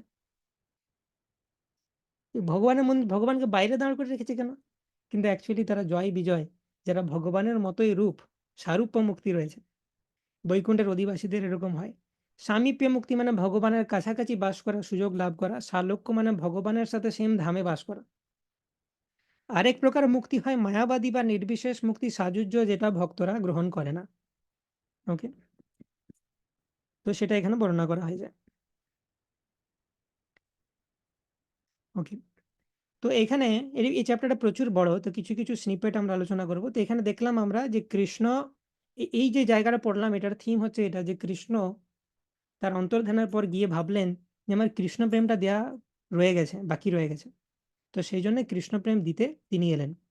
ঠিক আছে, তো এর আরেকটা হুম তো তারপরে কৃষ্ণ কি বলছেন, যুগ ধর্ম প্রবর্তাইমু নাম সংকীর্তন, চারি ভাব ভক্তি দিয়ে নাচাইমু ভুবন। ভগবত ভক্তির বিভিন্ন প্রকার রস দিয়ে আমি তাদেরকে নাচাবো। আপনি করিমু ভক্ত ভাব অঙ্গীকারে, আপনি আচরি ভক্ত শিখাইমু সবারে। চৈতন্য অবতারে তিনি নিজে আচরণ করে দেখিয়েছেন জীবকে ভক্তি কিভাবে করতে হয়। আপনে না কইলে ধর্ম শিখানো না যায়, এই তো সিদ্ধান্ত গীতা ভাগবতে গায়। নিজে আচরণ না করলে শেখানো যায় না, এটাই হচ্ছে গীতা ভাগবতের সিদ্ধান্ত।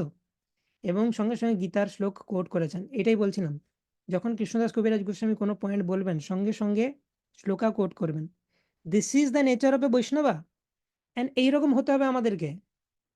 দ্যাটস ওয়াই শিল প্রভুপাদ এবং আমাদের আচার্যরা বলেন যে আমরা যা বলবো আমাদেরকে লয়ারের মতো হওয়া উচিত, কোট করা উচিত সবসময় স্ক্রিপচার্স থেকে। ওকে, তো মহাপ্রভু কৃপায় অনেকেই আমাদের ইউথরা সেটা টেক আপ করছে, সেটা দেখে ভালো লাগছে। তো এটা হচ্ছে একজন বৈষ্ণবের অ্যাটিচিউড। বৈষ্ণব কখনো হাওয়াতে কথা বলবে না, তার মন গড়া কথা বলবে না, শাস্ত্র থেকে রেফারেন্স দিয়ে বলবে। যদা যদা হি ধর্মস্য গ্লানির্ভবতি ভারত অভ্যুত্থানম অধর্মস্য তদাত্মানম সৃজাম্যহম পরিত্রাণায় সাধূনাম বিনাশায় চ দুষ্কৃতাম ধর্ম সংস্থাপনার্থায় সম্ভবামি যুগে যুগে।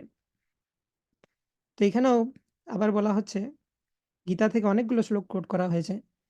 যদ যদ আচরতি শ্রেষ্ঠস্তত্তদেবেতরো জনা সজাত প্রমাণম কুরুতে লোকস্তদানুবর্ততে। এটা খুব ভালোভাবে আমরা জানি যে যেরকম আচরণ করেন শ্রেষ্ঠ ব্যক্তিরা, সেই রকম আচরণ করবেন ইনফিরিয়ার ব্যক্তিরা। সমাজের নেতৃস্থানীয় ব্যক্তিরা তারা যেইভাবে আচরণ করবেন, সাধারণ জনগণ তাদেরকে ফলো করবেন।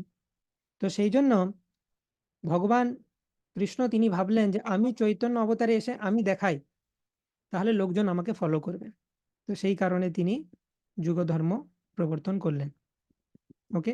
এত ভাবি কলিকালে প্রথম সন্ধ্যায় অবতীর্ণ হইলা কৃষ্ণ আপনি নদিয়ায়। এই সকল ভেবে যে আমি নিজে যাব, কৃষ্ণ প্রেম দিতে ভুলে গেছি, শুধু গেলেই হবে না, ওদেরকে আচরণ করে দেখাতে হবে, এত ভাবনা চিন্তার পর কলিকালের প্রথম সন্ধ্যায় কৃষ্ণ নিজের নদিয়া জেলাতে আহ মায়াপুরে অবতীর্ণ হলেন। ওকে। তো চৈতন্য মহাপ্রভুর অ্যাট্রিবিউট বর্ণনা করা হচ্ছে, চৈতন্য মহাপ্রভু কিরকম। This is also ecstatic.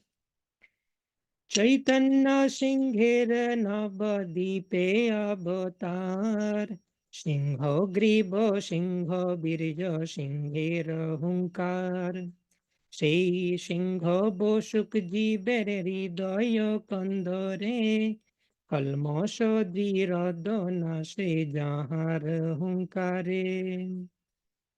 তো চৈতন্য সিংহের অবতার হলো, তাকে সিংহ বলা হচ্ছে কারণ তিনি প্রিচিং এত ভিগোরাসলি করতেন, তার সামনে কেউ দাঁড়াতে পারতো না। কেশব কাশ্মীর থেকে শুরু করে যেই হোক, তারা মানে চৈতন্য মহাপ্রভুর যে গ্ল্যামার, তার সামনে কেউ দাঁড়াতে পারতো না। চৈতন্য মহাপ্রভু যার দিকে তাকাতেন সে ডিভোটি হয়ে যেত। ঝাড়িখণ্ডে যাওয়ার সময় বাঘ সিংহকে নাচিয়ে দিলেন হরিনাম সংকীর্তনে। এইটা হচ্ছে চৈতন্য মহাপ্রভুর প্রবেশ। তো সেই কারণে চৈতন্য মহাপ্রভুকে সিংহের সাথে তুলনা করা হচ্ছে। আমরা জানি, যারা প্রিচিং করেছি, কৃষ্ণ ভক্তি অন্যদেরকে দেওয়ার চেষ্টা করছি, তারা আমরা বুঝতে পারবো যে কাউকে ভক্ত বানানো কত ডিফিকাল্ট। কিন্তু চৈতন্য মহাপ্রভু শুধু তাকিয়ে দিলে ওই লাইনে যারা যারা পড়ছে ইনফাইনাইট ডিস্টেন্স পর্যন্ত তারা সবাই ডিভোটি হয়ে যাবে। শুধু সামনে জায়গা দেখছে তা নয়, পিছনেও যে দাঁড়িয়ে আছে সেও ডিভোটি হয়ে যাবে চৈতন্য মহাপ্রভু যেদিকে তাকাবেন।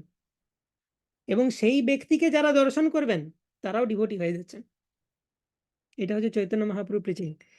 তো কৃষ্ণদাস কবিরাজ গোস্বামী বলছেন, সেই সিংহ চৈতন্য সিংহ সমস্ত জীবের, সমস্ত শ্রোতাদের যারা চৈতন্য চরিতামৃত পড়ছেন বা শুনছেন তাদের হৃদয়ে বাস করুক, এইটা আমি আশীর্বাদ দিচ্ছি তাদেরকে। সেই চৈতন্য সিংহ তোমাদের সকলের হৃদয়ে বাস করুক। ওকে। তারপর তিনি বর্ণনা করছেন তার বিভিন্ন লীলা। প্রথম লীলাই তার বিশ্বম্ভর নাম, ভক্তি রসে ভরিল ধরিল ভূত গ্রাম, ডুভৃং ধাতুর অর্থ পোষণ ধারণ, পুষিল ধরিল প্রেম দিয়া ত্রিভুবন, শেষ লীলাই ধরে নাম শ্রীকৃষ্ণ চৈতন্য, শ্রীকৃষ্ণ জানায় সব বিশ্ব কল্য ধন্য। প্রথম লীলায় এই ব্যক্তির নাম হচ্ছে বিশ্বম্ভর। নদিয়াতে বিশ্বম্ভর, চৈতন্য মহাপ্রভুর যে লিগ্যাল নেম সেটা হচ্ছে বিশ্বম্ভর। জগন্নাথ মিশ্রের পুত্র বিশ্বম্ভর মিশ্র, এবং চৈতন্য মহাপ্রভুর দাদার নাম ছিল বিশ্বরূপ। তো বিশ্বম্ভর নাম কেন, নামটাও তার ভালোই পড়েছে, কারণ সমস্ত বিশ্বের ভরণ পোষণ করেন যিনি। এবং এই যে ভরণ পোষণ, সেটা আসছে ডুভৃং ধাতু থেকে, সংস্কৃতের। তো সেই জন্য কৃষ্ণদাস কবিরাজ গোস্বামীর সংস্কৃত নলেজে দেখবো বিভিন্ন জায়গায় তিনি সংস্কৃত শ্লোককেও এক্সপ্লেন করেছেন চৈতন্য চরিতামৃতের মধ্যে। তো অনেকে প্রশ্ন করতে পারে যে সংস্কৃত শ্লোক, আমরা সংস্কৃত কোর্স করেছিলাম, তো অনেকে ভাবতে পারে যে ভক্তির সাথে সংস্কৃতের কি সম্পর্ক। তো যদি সম্পর্ক না থাকে তাহলে কৃষ্ণদাস কবিরাজ গোস্বামী কেন বর্ণনা করছেন, সেই সংস্কৃতকে কেন অ্যানালিসিস করছেন। তো আমাদের নিজের নিজের সামর্থ্য অনুযায়ী চেষ্টা করা উচিত যতটা ভালোভাবে শাস্ত্রকে বুঝতে পারবো। কেউ যদি ইলিটারেট হয়, শাস্ত্র পড়তে পারে না, তার শোনা উচিত শাস্ত্রকে। যে লিটারেট তার শাস্ত্রকে পড়া উচিত। আমার যদি আরো ক্যাপাসিটি দিয়েছে ভগবান, আরো ভালোভাবে পড়া উচিত, সংস্কৃত জানা উচিত, শ্লোক মুখস্থ করা উচিত, অন্যদেরকে পড়ানো উচিত। এটা হচ্ছে ব্রাহ্মণিক্যাল নেচার। এবং শিল প্রভুপাদ চেয়েছিলেন যে ইসকন হচ্ছে মানে ব্রাহ্মণিক্যাল কালচারকে প্রিজার্ভ করার একটা ইনস্টিটিউশন। ওকে। তো এখানে বিভিন্ন জায়গাতে তিনি সংস্কৃতকেও অ্যানালিসিস করেছেন কৃষ্ণদাস কবিরাজ গোস্বামী। শেষ লীলায়, শেষ লীলা মানে সন্ন্যাস পরবর্তী লীলাতে, সন্ন্যাস গ্রহণ করার পর চৈতন্য মহাপ্রভু নাম ধরলেন শ্রীকৃষ্ণ চৈতন্য, এবং শ্রীকৃষ্ণকে জানালেন এবং সমস্ত বিশ্বকে তিনি ধন্য করলেন। ওকে। এরপর গর্গমুনি যখন কৃষ্ণের নামকরণ করছিলেন সেই কথা বর্ণনা করা হয়েছে এখানে। আর যুগাবতার জানি গর্গ মহাশয়, কৃষ্ণের নামকরণে করিয়াছে নির্ণয়। তাকে অর্থাৎ মহাপ্রভুকে কলিযুগের অবতার জেনে গর্গমুনি শ্রীকৃষ্ণের নামকরণ করার সময় তার আবির্ভাবের ভবিষ্যৎবাণী করেছিলেন।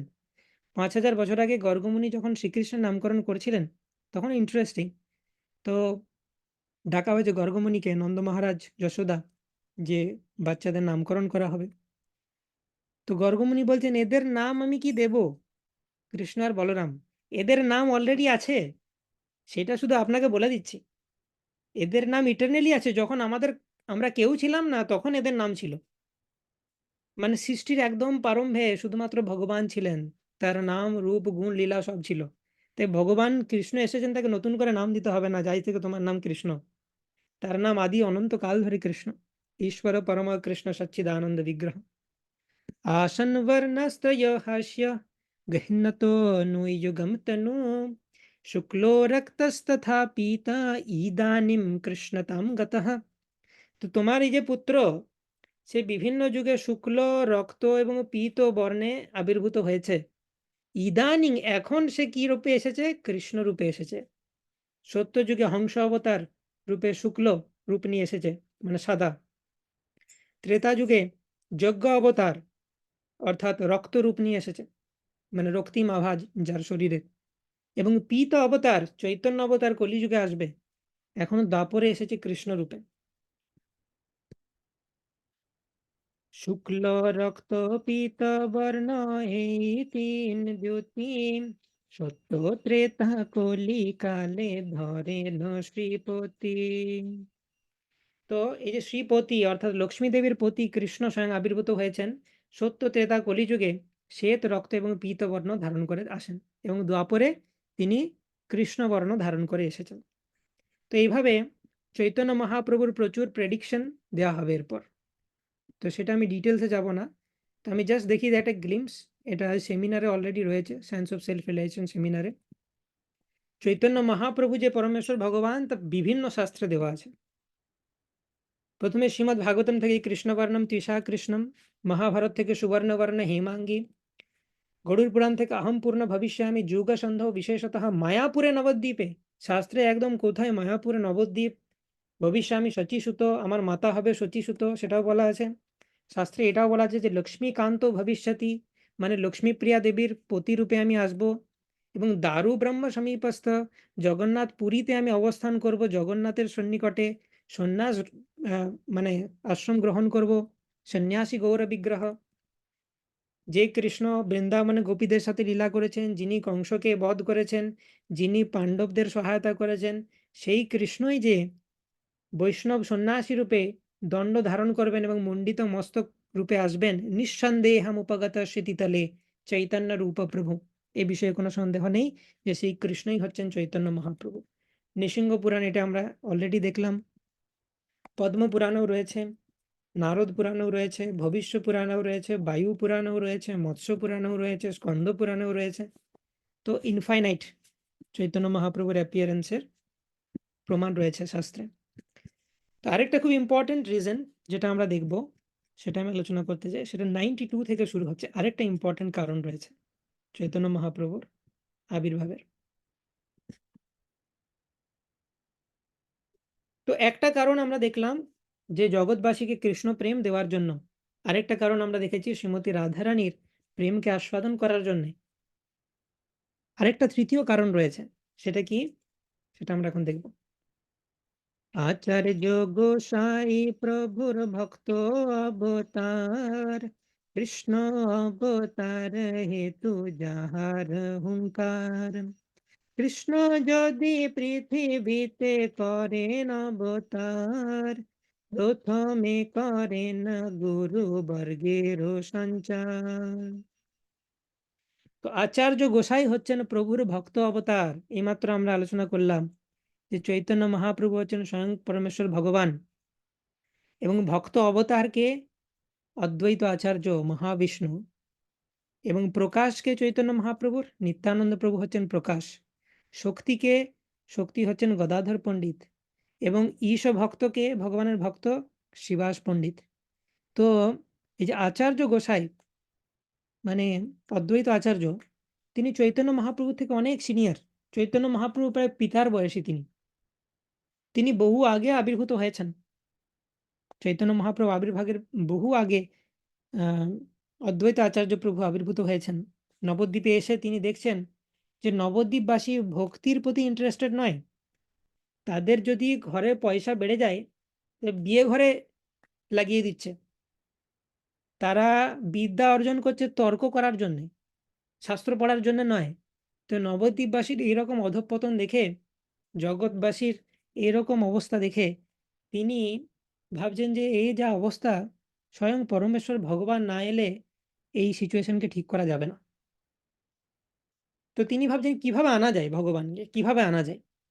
তো তিনি একটা উপায় পাবেন, সেটা বর্ণনা করবেন আমাদের কৃষ্ণদাস কবিরাজ গোস্বামী। তো এখানে বলা হচ্ছে যে কৃষ্ণ যখন পৃথিবীতে অবতরণ করেন তার আগেই তিনি বলেছেন, নন্দ যশোদা তোমরা আবির্ভূত হও, দেবকী বসুদেব তোমরা আবির্ভূত হও। সমস্ত রিলেটিভদেরকে বলেছেন তোমরা আবির্ভূত হও। দেবতাদেরকে বলেছেন তোমরা যাদব রূপে যদু বংশে জন্মগ্রহণ করো। তারপরে সব স্টেজ যখন হয়ে গেল, তারপর কৃষ্ণ হিরো আসবেন। Chaitanya Mahaprabhu is also hero. তিনি বলছেন অদ্বৈত আচার্যকে কি বলছেন, যাও তুমি স্টেজটা তৈরি করো। হ্যাঁ, শিবাস ঠাকুর ইত্যাদি এনারা চৈতন্য মহাপ্রভু থেকে অনেক সিনিয়র। নিত্যানন্দ প্রভু এসেছেন। যেমন কৃষ্ণ আবির্ভাবের আগে আগে বলরাম এসেছিলেন দেবকীর গর্ভে। তো গুরু এসে সব ঠিকঠাক করে নেয়, এই ভগবান আসবে, সব ঠিক আছে তো, কোথাও কোনো ইম্পিউরিটি নেই তো। তারপর গুরু সেখানে এলেন বলরাম। তারপর বলরামকে যোগমায়া ট্রান্সফার করলেন রোহিণী দেবীর গর্ভে। বলরাম কৃষ্ণকে সিগন্যাল দিয়ে দিলেন অল ওকে, এবার তুমি আবির্ভূত হতে পারো। তারপর কৃষ্ণ আবির্ভূত হবেন। তো সেই রকম ভাবেই এই চৈতন্য মহাপ্রভু তিনি আবির্ভূত হচ্ছেন। তিনি যখন আবির্ভূত হবেন তখন তিনি তার গুরুবর্গকে আগে পাঠালেন। যেমন অদ্বৈত আচার্য হচ্ছেন তার গুরুবর্গ। তো কৃষ্ণ যখন আসেন তখন পিতা মাতা গুরু সবাইকে আগে পাঠান। ঠিক আছে। তো সেখানে বলা হচ্ছে ছিল মাধবেন্দ্র পুরী, ঈশ্বরপুরী, সচিমাতা, জগন্নাথ মিশ্র, এরা হচ্ছে চৈতন্য মহাপ্রভুর গুরুজন স্থানীয়। তো মহাপ্রভু এই সমস্ত গুরুবর্গকে অদ্বৈত আচার্য প্রভুর সঙ্গে প্রকট করালেন। বলেন তোমরা আগে যাও, স্টেজ ক্লিয়ার করো। মাধবেন্দ্র পুরী ভক্তির ভাব, আহ মানে কৃষ্ণ ভক্তি কল্পতরু প্রথম অঙ্কুর বলা হয় মাধবেন্দ্র পুরীকে। তো এই যে ব্রজের ভক্তির প্রথম অঙ্কুর মাধবেন্দ্র পুরী, তারপর ঈশ্বর পুরীকে পাঠালেন যে যাও, আমি যখন লীলা করব তুমি আমার গুরুদেব হবে। তো ভগবান ওখান থেকে স্টেজ তৈরি করছেন। তো যাই হোক, অদ্বৈত আচার্য প্রভু এলেন। প্রকটিয়া দেখে আচার্য সকল সংসার, কৃষ্ণ ভক্তি গন্ধহীন বিষয় ব্যবহার। কেহ পাপে কেহ পুণ্যে করে বিষয় ভোগ, ভক্তি গন্ধ নাহি যাতে যাই ভবরোগ। প্রকটিয়া দেখে আচার্য, অদ্বৈত আচার্য প্রকটিত হয়ে এসে দেখছেন যে সকল সংসার কৃষ্ণ ভক্তির গন্ধহীন। কৃষ্ণ ভক্তির গন্ধই নাই তাতে। কেউ পাপ ভোগ করছে আর না হলে কেউ পুণ্য ভোগ করছে, কিন্তু ভক্তির গন্ধ নাই কোথাও। তো এটা দেখে তিনি ভাবলেন যে খুব খারাপ অবস্থা। লোক গতি দেখি আচার্য করুণ হৃদয়, বিচার করে না লোকের কইছে হিত হয়। তো তিনি বিচার করতে লাগলেন কিভাবে এদেরকে উদ্ধার করব, কিভাবে ভালো হবে এদের। তো দিয়ে অবশেষে তিনি ভাবতে ভাবতে পেলেন একটা উপায় আছে। আপনি শ্রীকৃষ্ণ যদি করেন অবতার, আপনি আচরি ভক্তি করেন প্রচার। নাম বিনু কলি কালে ধর্ম নাহি আর, কলি কালে কইছে হবে কৃষ্ণ অবতার। তো অদ্বৈত আচার্য ভাবছেন যদি কৃষ্ণ আসতো পার্সোনালি, যদি তিনি এসে জগৎবাসীকে নিজে আচরণ করে দেখাতো ভক্তি, তাহলে হয়তো কোনো একটা আশা ছিল। কিন্তু কলিযুগে তো ভগবানের নাম কীর্তন ছাড়া আর কোনো ধর্ম নেই। কলিকালে কিভাবে হবে কৃষ্ণের অবতার, শাস্ত্রে তো লেখা নেই। আমি বললেই তো হবে না। কৃষ্ণ কখন কখন আসবেন শাস্ত্রে তো লেখা থাকতে হবে সেটা। কিন্তু কলিকালে কিভাবে কৃষ্ণ আসবে? এটা তো সম্ভব নয়। তো আমাকে এমন কিছু করতে হবে যে শাস্ত্রে না থাকলেও যেন ভগবান আসছেন, তাই কিছুটা ঘুষ-টুস দিয়ে এভাবে আনতে হবে। আনঅফিসিয়াল প্রসেস এ। অফিসিয়াল প্রসেস এ তো কলিকালে আসা সম্ভব নয়। তা কি করব ভাবছেন তিনি। তো এইটা হচ্ছে এইটা হওয়া উচিত প্রচারকের হৃদয়। সবসময় সে জীবদের কষ্ট থেকে ভাবছে কি করা যায়? কি করতে পারি? কিভাবে প্রভুপাদের টিচিং এর সাথে তাদেরকে কানেক্ট করব? কিভাবে তাদেরকে আমি কৃষ্ণের সাথে কানেক্ট করব? কৃষ্ণ ভক্তি তাদেরকে কিভাবে প্রদান করব? তারা এই সংসারের দাবানলে জ্বলে পুড়ে মরছে। তো এই যে করুণা এইটার থেকে এইটা হচ্ছে প্রিচিং এর উৎস। প্রিচিং এর উদ্দেশ্য এটা যেন না হয় যে আমি বিরাট প্রিচার হয়ে যাব, আমি সম্মান লাভ করব। সেটা মহাপ্রভুর নীতির এগেইনস্ট। মহাপ্রভু বলছেন, "আমানি না মানদেন।" মানে আমার মান সম্মানের আশা করা উচিত নয়। তো আমরা প্রিচিং এর উদ্দেশ্য হওয়া উচিত যে জীবের প্রতি করুণা। তো এই ভাব নিয়ে যদি আমরা প্রিচিং করি তাহলে কি হবে? তাহলে যে এই যে গ্রুপিং দেখা যায় যে আমার ক্যান্ডিডেট আমার আন্ডারে রয়েছে এই জিনিসটা আসবে না তখন আর। তখন মনে হবে যে আমি চাই যে ও ভালো ভক্ত হোক, ও কৃষ্ণের ভক্ত হোক। এবারে আমি যদি দেখি যে হ্যাঁ, ও অন্য কারোর সাথে যুক্ত হয়ে ভালো ভক্তি করেছে, দ্যাট ইজ ফাইন। যদি আমার একমাত্র উদ্দেশ্য হয় যে আমি আমার থ্রু দিয়ে অন্যদেরকে কৃষ্ণের সাথে যুক্ত করব, তাহলে তো আমার খারাপ লাগার কথা নয় যদি কেউ অন্য কারোর সাথে যুক্ত হয়ে ভালো ভক্তি করছে। কিন্তু আমার খারাপ তখনই লাগবে যখন আমি হিরো হতে চাই যে আমি একটা বিশাল বড় প্রচারক। তখন আমার খারাপ লাগতে পারে। তো সেটা অদ্বৈত আচার্য প্রভুর থেকে শেখা উচিত আমাদের যে প্রিচিং এর জন্য মুড কি হওয়া উচিত। তো তারপর তিনি বলছেন যে শুদ্ধ ভাবে করিব কৃষ্ণের আরাধন, নিরন্তর সদৈনে করিব নিবেদন, আনিয়া কৃষ্ণের কর কীর্তন সঞ্চার, তবে সে অদ্বৈত নাম সফল আমার। তো অদ্বৈত আচার্য প্রতিজ্ঞা নিলেন যে আমি একদম খুব শুদ্ধভাবে কৃষ্ণের আরাধনা করব এবং দৈন্য সহকারে কৃষ্ণকে কেঁদে কেঁদে নিবেদন করব যে কৃষ্ণ প্লিজ এসো, আনিয়া কৃষ্ণেরে করাবো কীর্তন সঞ্চার, কৃষ্ণকে আনবো আমি এই জগতে, দিয়ে কীর্তনের সঞ্চার করাবো। যতদিন এটা করছি ততদিন আমি মানবো না যে আমার নাম অদ্বৈত। সে ভীষ্ম প্রতিজ্ঞার মতো তিনি প্রতিজ্ঞা নিয়ে নিলেন এবং এরপর তিনি ভাবছেন কিন্তু কৃষ্ণকে কিভাবে আনাবো। কৃষ্ণ বশ করিবেন কোন আরাধনে, বিচারিতে এক শ্লোক আইলো তার মনে। কৃষ্ণকে কিভাবে তিনি বশ করবেন সেটা তিনি বিচার করতে লাগলেন যে কৃষ্ণকে কিভাবে বশ করা যায়। সেটা ভাবতে ভাবতে একটা শ্লোক তার মনে এলো, যেটা বৃহৎ গৌতমীয় তন্ত্র থেকে নেওয়া হয়েছে। তুলসী দলমাত্রেণ জলস্য চুলুকেন বা বিক্রীণিতে স্বমাত্মানম ভক্তেভ্যো ভক্তবৎসল।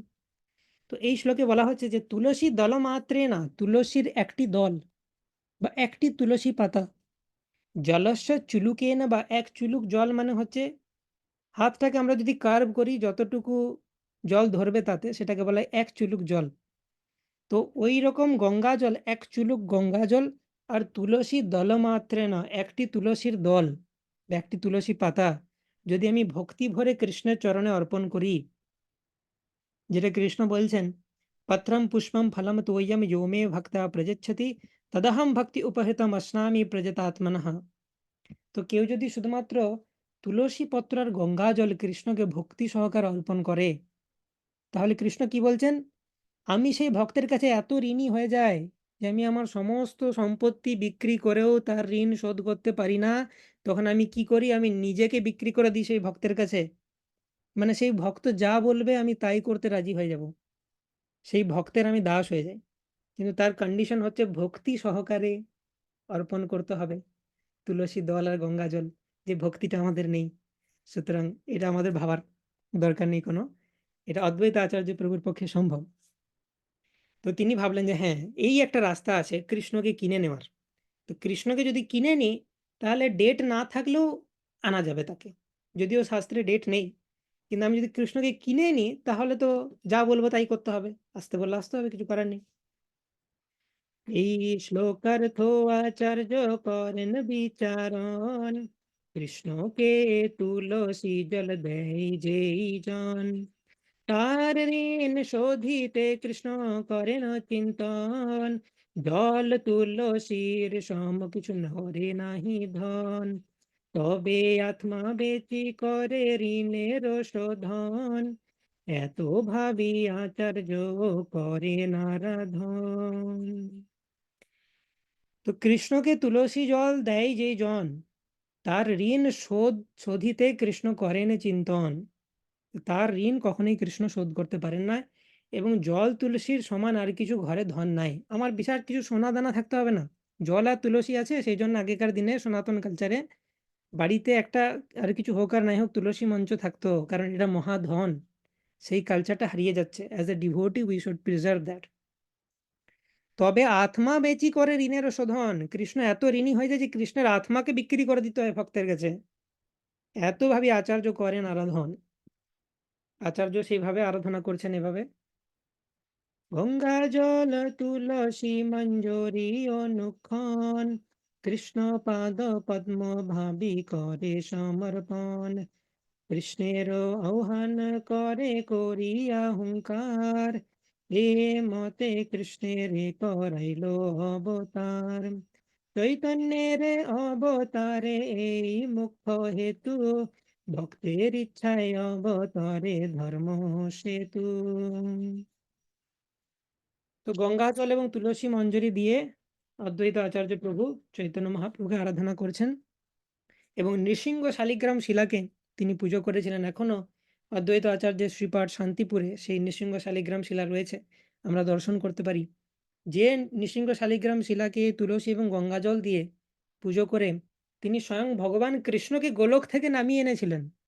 এই ইম্পসিবল কাজকেও পসিবল করেছিলেন। তো সেটা অদ্বৈত আচার্য প্রভুর পক্ষে সম্ভব। এবং হুঙ্কার করিয়া ডেকেছিলেন, মানে এত জোরে জোরে কৃষ্ণকে ডাকতেন যে মেটেরিয়াল ওয়ার্ল্ডে থেকেও গোলকে বসে কৃষ্ণ শুনতে পাচ্ছিলেন অদ্বৈত আচার্যের হুঙ্কার। তো মহাপ্রভু আবির্ভূত হয়ে তিনি বলেন যে আমি তো খুব সুন্দর ক্ষীর সাগরে ঘুমাচ্ছিলাম বিষ্ণু হয়ে, এই নাড়ার হুঙ্কারে আমাকে আসতে হলো। অদ্বৈত আচার্য প্রভুকে চৈতন্য মহাপ্রভু বলতেন নাড়া। কেন বলতেন? কারণ আমি ঘুমাচ্ছিলাম, আমাকে নাড়িয়ে দিয়েছে, এত জোরে হুঙ্কার করেছে। সেই জন্য অদ্বৈত আচার্য প্রভুর নাম হচ্ছে নাড়া। এবং চৈতন্য অবতারের এটা হচ্ছে মুখ্য হেতু বা মুখ্য কারণ, প্রিন্সিপাল কারণ। বাহ্যিক কারণ রয়েছে জীবদেরকে কৃষ্ণ প্রেম দান করা, হরিনাম প্রদান করা। আভ্যন্তরীণ কারণ রয়েছে শ্রীমতী রাধারানীর প্রেমকে আস্বাদন করা। এবং মুখ্য কারণ রয়েছে অদ্বৈত আচার্যের হুঙ্কার। এই তিন কারণে কৃষ্ণচন্দ্র চৈতন্যচন্দ্র রূপে মায়াপুরে অবতীর্ণ হন। তো অলরেডি টাইম আপ। আমরা 4th চ্যাপ্টার আজকে টাচ করতে পারলাম না। 4th চ্যাপ্টার বর্ণনা আরো ডিটেলসে বর্ণনা করা ছিল আভ্যন্তরীণ কারণ সম্পর্কে। বাট ইয়েস, আমরা কিছুটা পোর্শন কভার করেছি ফ্রম চৈতন্য চরিতামৃত। এবং পুরো দিন রয়েছে, তোমরা পড়তে পারো নিজেরা চৈতন্য চরিতামৃত থেকে। এবং অবভিয়াসলি অনেক সেবাও থাকবে গৌর পূর্ণিমার জন্য। যারা বাড়িতে আসো তারা চৈতন্য মহাপ্রভু নিত্যানন্দ প্রভুর অভিষেক করো। কিছু না হলে অ্যাটলিস্ট পঞ্চামৃত অভিষেক করা উচিত। এবং গৌর কীর্তন করা উচিত, চৈতন্য চরিতামৃতের কথা শোনা উচিত, পড়া উচিত। তো এইভাবে আমরা উদযাপন করতে পারি। গৌর পূর্ণিমা হচ্ছে সব থেকে ইম্পর্টেন্ট ফেস্টিভ্যাল গৌড়ীয় বৈষ্ণবদের জন্য। চৈতন্য মহাপ্রভু ফলোয়ার, আমরা গৌড়ীয় বৈষ্ণব। ওকে, থ্যাংক ইউ ভেরি মাচ সকলকে পেশেন্টলি শোনার জন্য।